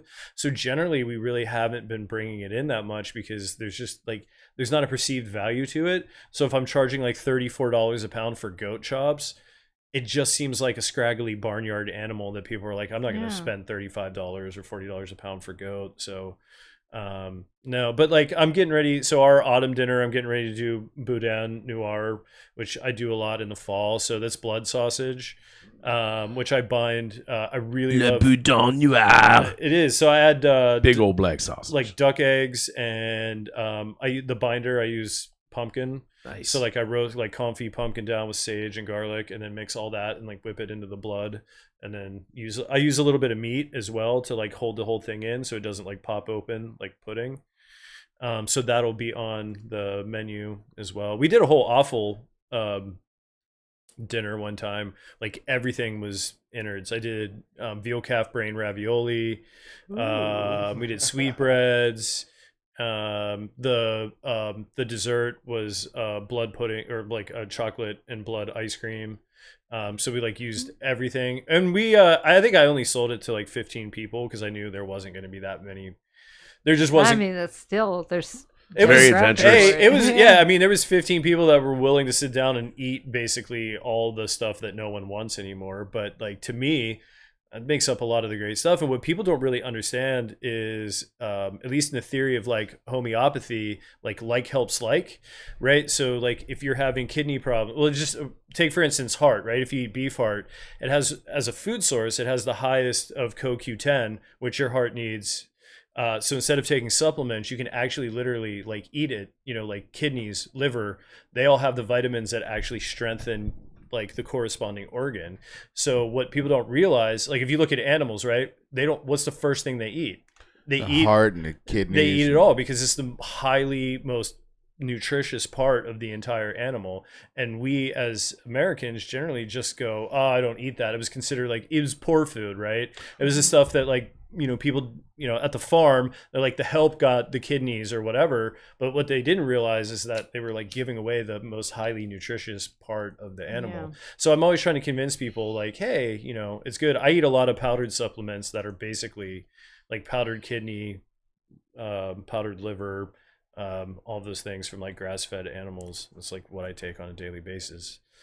So yeah, that does ring true. Like my dad just had a heart transplant.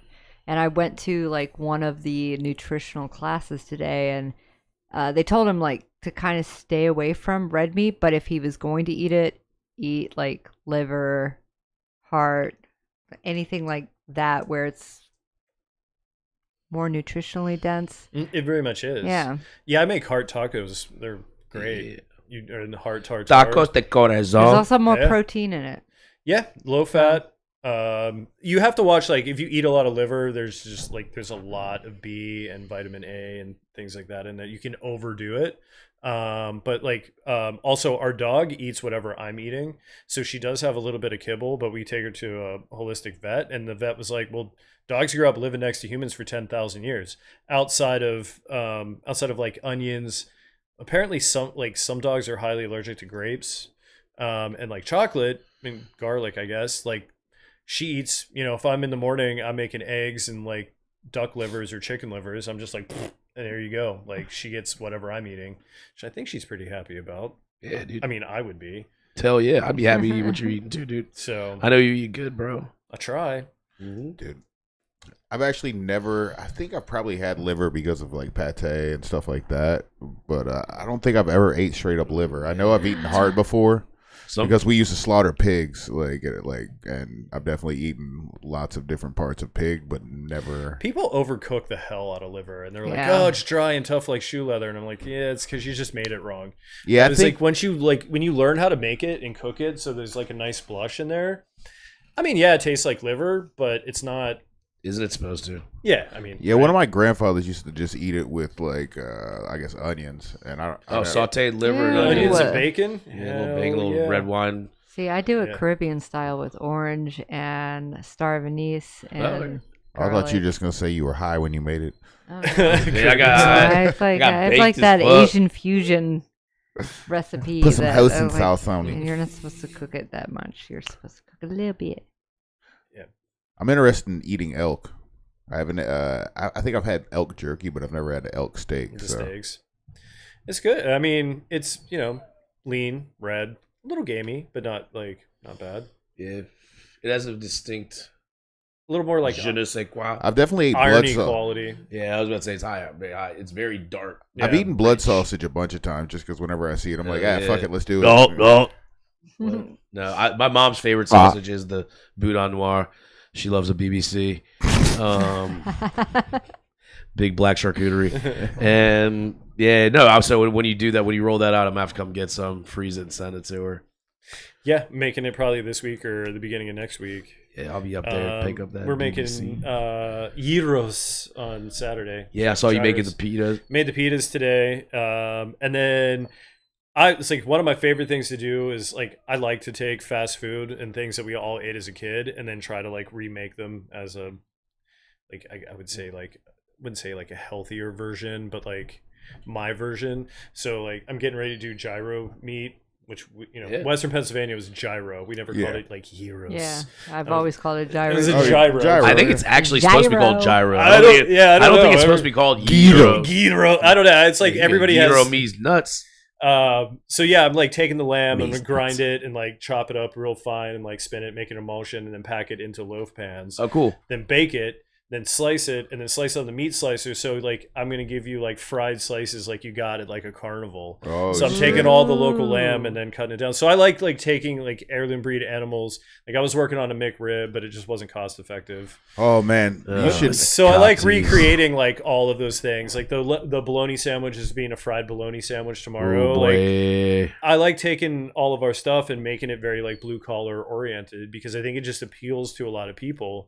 There's just like, Oh, yeah. hey, it's like you remember it from like your childhood or maybe it's like your secret, Oh, my grandmother used to make them shits every morning for my grandfather. That's what he ate every fucking morning before he went to work at the airport. It was 2 fried bologna sandwiches with American cheese. That's what we're doing. Cooper's American cheese. Phil's doing it tomorrow, I think. The Lebanon bologna, fried Lebanon bologna. Cooper's American. He's doing caramelized onions and mustard, and then like grilling it all up like a grilled cheese. I don't know. I think I know what I'm doing for lunch. I know where I'll be for lunch tomorrow. So yeah, that's one of my favorite things is like making all that and kind of cloning it. Man, I'm not joking. I'm probably gonna be there for lunch tomorrow. I mean, that's not out of my reality for tomorrow. So This is Fuck, fantastic. buy me one. I'll be in DC. eating fucking Dayglow chicken wings, being like, "This mambo sauce." I can't get down with mom. I'm gonna say something, and I was born in DC, so I'm gonna flex that card real quick. But I'm just like, I'm not impressed by any of the mumbo sauces that I've had. I think you need to go to Alexandria. That's where I grew up, and all right, let's have a let me tell discussion. ya. How do you feel about Weenie Beanie? Not the food not the canned thing, but the actual restaurant. Weenie Beanie. I don't think I've ever been to Oh, Weenie it's Beanie. like the satellite version of like a Ben's Chili Bowl. It's in I believe Arlington. I mean, and it's a tiny little place, and it just says Weenie Beanie on it. Is it still and they there? make they still make half smokes. Just like, guess what? I'm gonna have to stop in and get a glizzy. I'm gonna have to suck on a chili dog outside the Beanie Weenie. Sucking on a chili dog. Yeah, man. Yeah, sucking on chili dogs. Oh, have you ever made a half smoke before? We do all the time. Oh, dude. Yeah. This man is a sausage dude. You know, Abe Proman was the sausage king of fucking Chicago. That's what we call This mother is Derek Yeloviak is the sausage king of the Shenandoah Valley. That's what we call Alex in the back there, because he's making. I've taught him how to do a lot. So yeah, he's like the Abe Froman of the sausage world back there. Yeah. That's pretty awesome. Yeah, I was looking through a lot of stuff you guys carry, I guess, like different things, whether it's like charcuterie or just different types of cheeses, and I would lose my whole paycheck coming here, like just getting into your cheese. Yeah, we do. I mean, we tried to set it up originally as like a little Whole Foods, right? Because like we wanted you to be able to come and grab a whole bunch of everything. Yeah. So we wanted you to be able to be like, oh, I'm gonna grab some cheese or charcuterie or wine, or like, great thing is people come and they eat, they're like grabbing an awesome burger and a beer. And then they can shop, so kind of works out that way. But you can always follow us on Instagram and Facebook, because that's where I put up basically what we're doing every day, and there's always something like new kind of happening. So if you don't catch it, sometimes it's gone. Like we do a lot of one-offs, like the fried bologna sandwich. We might not do it again for another 3 months. Like they're just things that like sort of pop up and we're like, oh, we're Makes gonna them do special. this. Yeah, like gyros on Saturday. I mean, will I do them again this year? Probably not. I don't know. So like we just sort of throw these things out there, and it keeps people interested. Some people get upset because they are like, oh, why didn't I really wanted that. I wanted that. And I was like, well, you needed to be there on Saturday. We might do it again. We did a pastrami pop-up that was like Cat's Deli.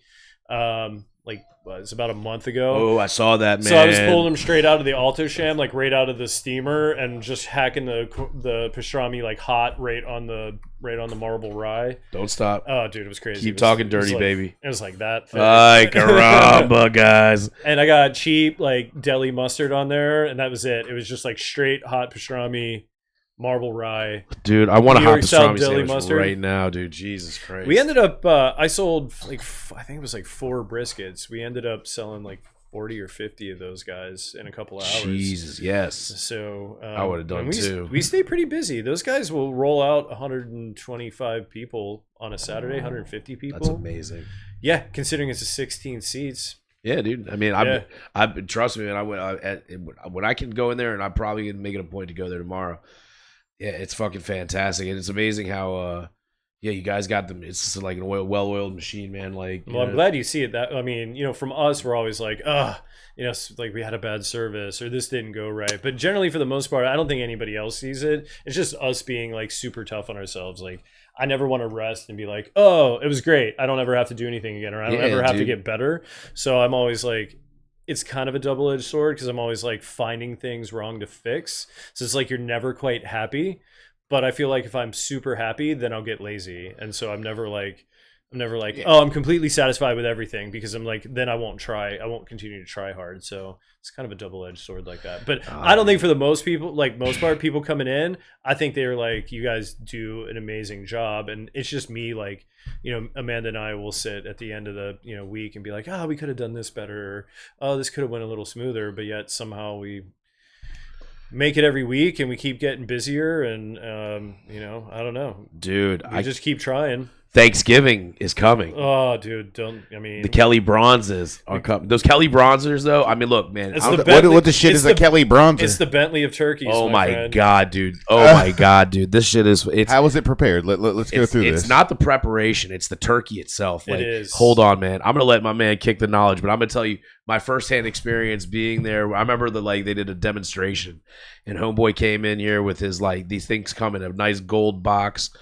and then you open it up, and it's it comes out. It has a little musical that it plays It's like a DVD. There's all kinds of verbiage in there. It's crazy. Yeah, it's wild, man. You get its this own thermometer. Yeah, you watch the turkey grow. It has a photo album of the turkey growing up. It's fucking no. I don't think they do that, but you can adopt its mom. No, these guys. This guy's name was Paul Kelly, and these turkeys were almost extinct, and he kind of started a breeding program and raised them back. And what makes them really cool, so there's a guy named Judd Culver, which is he's outside of Charlottesville, so he raises them here in the U.S. I think Judd has a doctorate in chickenology. I don't know. Sorry, Judd. He has a doctorate. I'm a doctor in chickenology. And feeding animals, right? So he works for large poultry companies, producing their feed. They're special. He designs their feed for almost all the chicken you eat. So anyway, he's doing these Kelly Bronze, which are all wild foraging, and they're crazy. So what they do with these birds is once they get slaughtered, they're hung like game birds in Edwardian England, right? They take them by the feet, they pluck them. Before they're plucked, but they're hung by their feet and they hang for almost, I think it's 2.5, almost 3 weeks. So basically their innards start to run out of their mouth. And so they start to get a little funky, right? So then they're all hand plucked. They never touch water, so these guys are literally pulling all the quills off of them. And the reason that makes it really, really cool is water introduces bacteria, right? So these birds are already 3 weeks old, and then so they're dry aged, and then so since they never touch water, it's a completely dry bacteria free turkey that's dry aged, you get a dry aged steak. So it's the most intense funky turkey flavor ever. And then on top of that, they cook at about 50% of the time a regular turkey gets, because the turkeys that you buy in a store all have a lot of them have a brine added to them, so you basically have to cook through all the water. Right. So these cook you can cook a 16-pound bird in 2 hours and 20 minutes. Just the amount of effort and time that goes into it is pretty amazing. So a peking they're turkey. so good. They're very good, and they are. I mean, I'm not going to lie; they are pretty expensive birds. They're very expensive birds. But what I say to people is this: how many times a year do you eat a whole bird? So if you do like turkey and you have the wherewithal, or you actually care, I always gauge it like this. Some people like to buy a new iPhone every year, right? And with the newest iPhone, I care about food. So to me, I don't mind spending money on food, but some people don't put value in it. So it depends on where you place your value into what you do. Anyway, these turkeys are expensive, but if you only eat bird once a year and you want to do something really cool that's amazing and memorable. So what started off as us only getting maybe 10 or 12 of them, they are now our number one selling bird, which I would have never thought was going to be possible. So we'll sell about 200 of those just in those birds alone this year. So we have to rent a trailer out. Each year we've kind of gotten a little bit busier, and then we do all the sides and all the prepared foods for it. So we figure it just in Fauquier County alone, in around our area, about 85% of the people that live around us all have something from the whole ox sitting on their plate. We'll see 2,000 or 3,000 people tickets coming through for those. Right. So we work 2 weeks straight nonstop without a day off to get all of that done. But we are closed. So I give the guys Thanksgiving. We do Friday, Saturday, Sunday, and Monday off. So I give everybody a 5-day break. And then we start back up for Christmas all over again. And then we're closed for a week, and we'll be closed for 10 days in January. So everybody gets a paid vacation in January on top of their other vacations. So they get 10 days off. Righteous, dude. So, me working in the industry, I try to make sure everybody is taken care of. So as much as humanly possible, right? We're not Foot rubs are out. Yeah, we're not a Fortune $500 or 500 company. We don't have millions of dollars that we can pay. I wish I could pay everybody $1 million, but we do our best at what we can. You know, You do a great job, bro. So I mean, like, we try to make all jokes aside, we try to make it the best work environment that we can for food-based business. it's pretty dope, dude. I mean, that typically ends in like better employees. I've always found like a job where your boss is a fucking dickhead or like doesn't compensate you fairly. A lot of people will be like, you know what, I'm taking toilet paper home. Yeah, we never. I mean, I'm not aware of it, and I don't think it's ever happened. But I don't think I've ever seen anybody steal anything from us ever. Yeah, that's a mark of like happy employees. I mean, unless someone may have been like, "Oh, I'm taking a Cinnabon, like a Cinnabon or a half loaf of bread because it was like going stale," and they're like, "Hey, you mind if I take this?" I'm like, "Yeah, I don't care." That's not thief. But but it's not thievery. Yeah, or maybe they didn't. They were like they took a piece of pie and left, and it was like, "Oh, I forgot," and I was like, "Oh yeah, I don't care, have it, like whatever." Yeah. But I don't see anybody. It's a really fun place to work, man. Yeah, I've worked there. I hope so. And I mean, I'm not like Amanda and I are hands on like literally every day. So we're not the kind of bosses that are like, hey, you go do this. And then we don't do anything. Yeah, Like, I'm going to go play golf. They see me scrubbing the floors. I'll be there with like a toothbrush scrubbing the baseboards alongside of anybody else. Like there's nothing in there that I would ask anybody to do that I don't do myself. It's a great operation, man. So Super clean, super fun, super talented, I mean, dude, as a fat person, it is like I just love the place, man. To go in there and like the food, you're gonna get banging ass food, like everything. I recommend you go in there. If you go with two people, one person get a burger, one person get the chicken sandwich, but on the way out. And then French fries, you need that. Usually the soup of the day is not a miss either. But you got on the way out, you got to get one of the sandwiches to go, man. Like you guys do the everyday Yeah, we do at least 2 or 3 different kinds, and that's all the lunch meat that I'm making is on those deli sandwiches. Did you know your TripAdvisor score is 100% 5 stars? Is it really? Yes, there is no other rating other than 100% 5-star rating on TripAdvisor. Nice. I never look at any of those things. Yeah, it popped up because I was bringing up you guys' address. Awesome. I'm always like so hard on myself. If I read if I'm like, why did we only get 4 stars? What did we do? I can't look at any of that stuff. It was all because like somebody gave us a bad Yelp review like 3 years after they got a product, and she didn't like the way her roast beef was packaged in the bag. What? So she decided to wait 3 years and then give us no stars. Yeah, that bitch was having a bad day. Yeah, she was like, I remember the whole ox, and I remember the roast beef. I'm going to give them 0 stars. So it dropped us from like 5 stars to 4.5. Yeah, she was. And then someone was like, are you going to respond to that? And I'm like, what? How do you even respond to that? You had 3 years? What do you say? Yeah, well, I mean, what's the point? There's like, sorry about your roast beef bag. Yeah, what other grudges is she holding for 3 years? She's mad about some packaging of She some. got into a fight with her husband that day. Yeah, she was like, she's like, you know what? Who can I rage on? I know. I didn't You remember that hippie with all the tattoos and the meat? Let's get him. Taking him down a peg. Fucker.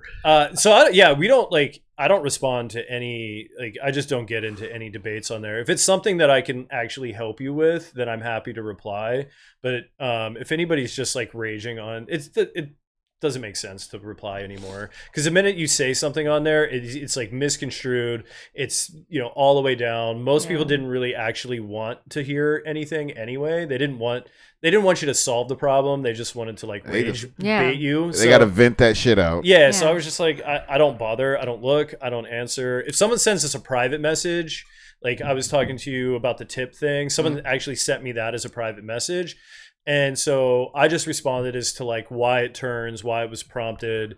And also they were asking, how does it get distributed? So we do a full tip pool for everybody. So back of the house and front of the house gets shared. It's based off a point system that we sort of mimicked from the Inn at Little Washington. I think that's how they do it.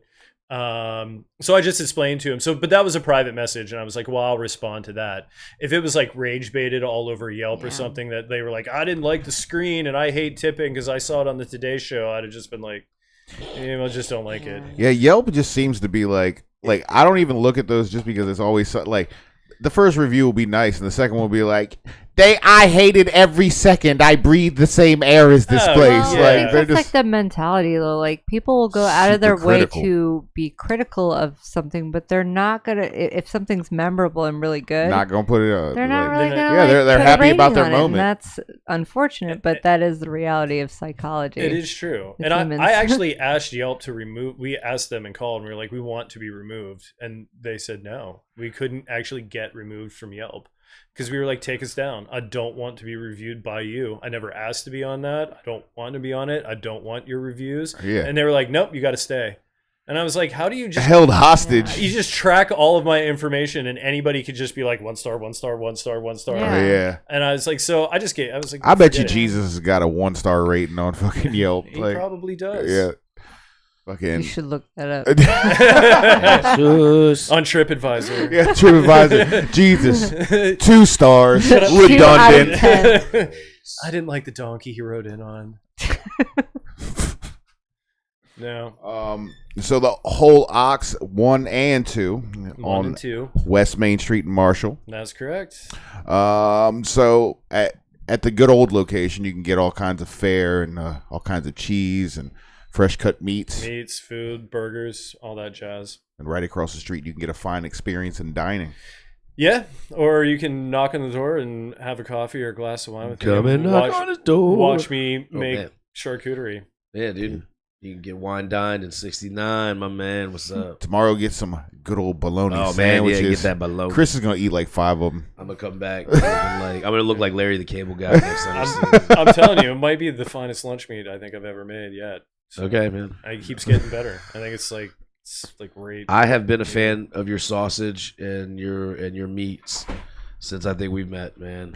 I love your meat. You know, since the there's day still we met. actually. It's funny. There's still. I don't even remember the lady's name, but she comes around every once in a while. I was like, "Do you remember that seafood boudin you made?" And I was Yeah, like, boy. "I didn't make it." I was like, "Chris made it." There's like one lady who still talks about that all the time. She was like, "It was so good." I was like, "I have no idea what he made. I don't even remember it." Look I at was his like, ego right now. I know. Hey, listen, So full of it. that I do boudin- remember it being Yeah. really good, but I was like, I've never made a fish one, so you did, and she's like, "Oh man, I remember that." It was a good. I still know how to make it, man. That was just like that was fun, man. I tell you, you know what? That's like one of those stories I'll tell my grandkids. I'll be like, one time the sausage king of the Shenandoah Valley, we shared the sausage stage together.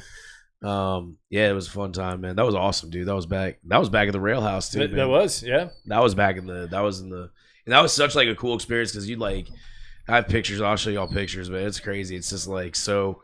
It was like I don't know, man. It was like a movie. I thought like Brad Pitt was gonna come running in on horseback and shit. That was a weird. That place was strange, man. We saw some like weird ghosts there. Oh yeah, dude. Like some just crazy stuff there. It was like the building was just so energetic. I mean, like our walk-in was from me to you where the train would go by. Yeah. Like I mean, you're just straight there. Like walk out to the walk-in and you're right on the tracks. One time I was walking into the walk-in to grab something and I heard the smash on the door. There was a huge dent like the size of my head. Something flew off the train, like just as I was walking in and smashed into the walk-in. Yikes. I mean, it was crazy. Holy fuck. There was 2 old timers who ran the trains who they stopped one day and I was like, you can just stop a train in the middle? He was like, yeah, we retire in a year. Who cares? I was like, you're blocked all the way up through the planes. No one can get through. He's like, yeah, but I see your smoker all the time. I was like, you guys make sandwiches and stuff? And I was like, yeah, of course. So dudes would stop the train right there behind the thing, block the plane's like track, jump off, we'd feed them. And then so one day they took us for a ride. They're like, you want to hop on? But it was you have to duck. He's like, duck under the cameras. So we like got on and he rode us to Marshall on the train and then someone picked us up. They were awesome. We could buy like they throw bags of hats out the window coming by at like 45, bottles of water. Like it was the weirdest relationship. But that place was fucking awesome. That place was crazy though. There was like ghosts all over it. I mean, it was wild. Hippies everywhere. It was Jeff, dude. Oh, yeah. Jeff, baby, what's up? the Birdman. Yeah, Def Jets on the internet. He would do bondage on those chickens. So Mm, we he started was- calling them the bird. We asked him to trust Dirty chickens, bird. and I came in one day and I was like, dude, I was like, that's like shibari.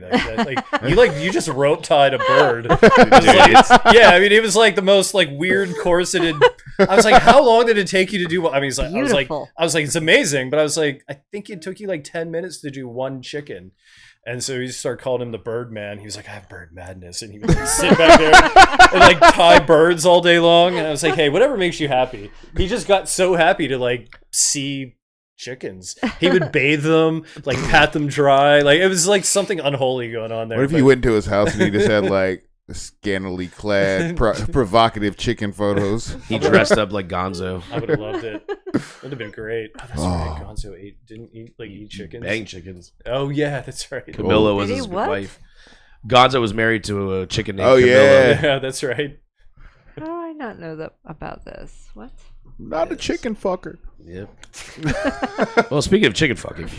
All right. So, Holox at Holox on the Instagram everywhere. You can see you making the finest charcuterie in the world. Hopefully. Get some thick cut steaks. I saw that you have briskets. I like brisket. A lot of briskets. He's got a lot of good stuff. Everything in there is good. There's nothing you can buy there that's bad. I give it a guarantee. I guarantee. I'm just saying, if you get a spare bologna sandwich, holla at your boy. Hey man, you know it. You know it. All right. Anything else you want to? The Holox. Holox 2. No, I think we covered. DJ Squared coming to the Catamount Lounge. I hope to so. be announced. The Holox. So I can play Cambodian surf music all Do night. it. Yes, please. As long as you dress like a Cambodian surfer while you do it. They'll be like, I thought it was drum and bass. I was like, nah, I decided to do Cambodian surf music all night. So go over to 8357 West Main Street in Marshall, the original, and get your meat on. Get your event dinner on. Are you sold out on your tickets or? I think we have 2 spots left on Saturday, which is weird. Friday sold out like almost immediately, and I think there's like 2 spots left on Saturday. 2 hot ticket. So yeah, it should be good. It's exciting because it's our first dinner in the new spot that we're doing for ourselves. We've done private ones there, but this one's for us. So yeah, we're pretty excited. That's awesome, dude. Yeah, looking forward to it. Trey cool. Thank you so much for coming. You're welcome. Thanks for having me. Chris, what do you got coming up? What do I got? Shitload of stuff coming up. Oh my god, dude! I think I'm like super overbooked. I'm gonna figure this out. Let's see. I will be at the Farmers Market on Sunday. Mm-hmm. I will be at the Catamount Lounge for trivia on this Sunday because Shannon will be playing at the Monument, so I'll be working then. We'll be at the open mic on Monday. George will be taking on the host for that evening, so he's gonna bring out some exciting stuff for us. And then we got the following weekend. So the following weekend's where the excitement lies. Saturday night with Black and White Comedy, we'll be doing a show at the Catamount Lounge. It's a free show. Free. Highly recommend. First come, first serve, so try to get there a little early. Show starts at 8. I'd probably recommend get there around 6:30, 7 o'clock. It should be packed. Then the following night we'll be at the Giving Tree in Linden doing a farm to table dinner with my homegirl Aubrey and John Duvall and Alexandra over there at the Giving Tree. That's sold out. So sorry, suckers. Sold out, man. We sold our soul to rock and roll. Ticket. And then I'll actually be emceeing this week I'll be emceeing and co-hosting the car show at the Festival of Leaves with shit. my man Aaron Jones from Jet Moto or Rabbit, Jack Rabbit Moto on Main Street. So that's gonna be cool. So yeah, we're gonna be so that's some fun. He came and he asked me yesterday. He's like, "Hey man, you want to help me do this?" I was like, "Fuck yeah, dude." What? Are you kidding me? The mere narcissist in me alone loves it. The car enthusiast on the secondary side of it, is equally excited. So that's gonna be fun. So I'll be there. Festival Leaves this Saturday. Sunday I'll be at the Farmers Market, Mr. Main Street out there. I don't know how much more I can selfishly or shamelessly promote myself. If you guys have not, please subscribe to our Spotify as well as YouTube, and then also like all of our stuff. And take the polls on Spotify. Every show's got a poll on it. Yeah, man, stroke that poll real well. Get it nice and get those numbers up for us. So, like a Viagra. Thank you all very much. That's my TED Talk. Talking to that Fall of Leaves. Yes. You should come see me. I'll be there Saturday. It's a 2-day thing. So I think the kickoff is on Friday with all the dancing and the music and stuff. But I will be there Saturday, same place that I was at the wine festival. On Chester Street? Yeah, on Chester Street. You can't miss it. Big, silly, goofy looking snail. Well, that is odd. I sell oddities, weird art, and other stuff. Come check me out and buy my stuff because I'm a starving artist and I don't want to eat ramen noodle anymore. So buy my stuff. Buy it. Buy my stuff. Also vote for me. Face of Horror. I've been sharing that link for quite a while now. It is like You today. made it to the last round. Today is the last round. I'm in 5th place right now. I was in 2nd place last week. So what the hell, guys? Vote. You can vote every day. What are you doing with your lives? You can vote every day. Vote for me. It's for a good cause, Starlight Foundation. It helps children fulfill that wish, really sick kids. So, good cause. Vote for me. Yes. Vote for me. All right. That's it. Yeah. Do it. Do it now. Do it now. Do it now. Go Hagen. Yeah, like Chris said, I host open mics now.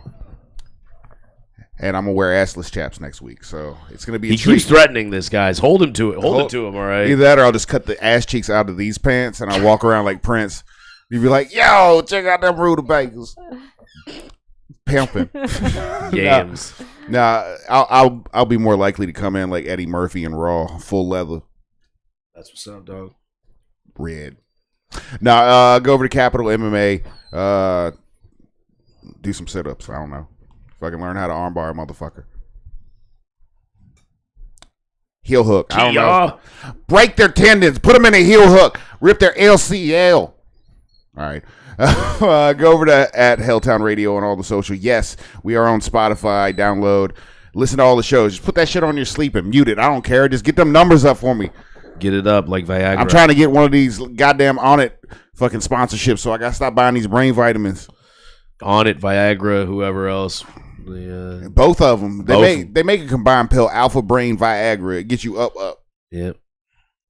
Do they really? Or No, but you can take. Is no, but that you. like a true thing? No, but you can take Someone's both. gonna tell me philosophy while they're trying to, They do say the brain is the largest erogenous zone. Like, yeah. Did you know about? That On It. That's our. Did you know pitch. about stoicism in my dick? Also, brokencarrot.com. If you Fucking, you start giving out Coronis. lemonparty.com. All right. Yeah. Go over to at Helltown. It's your week. Punch that motherfucker in the dick. Dick. I don't know, or seduce it. I don't know. Bye bye.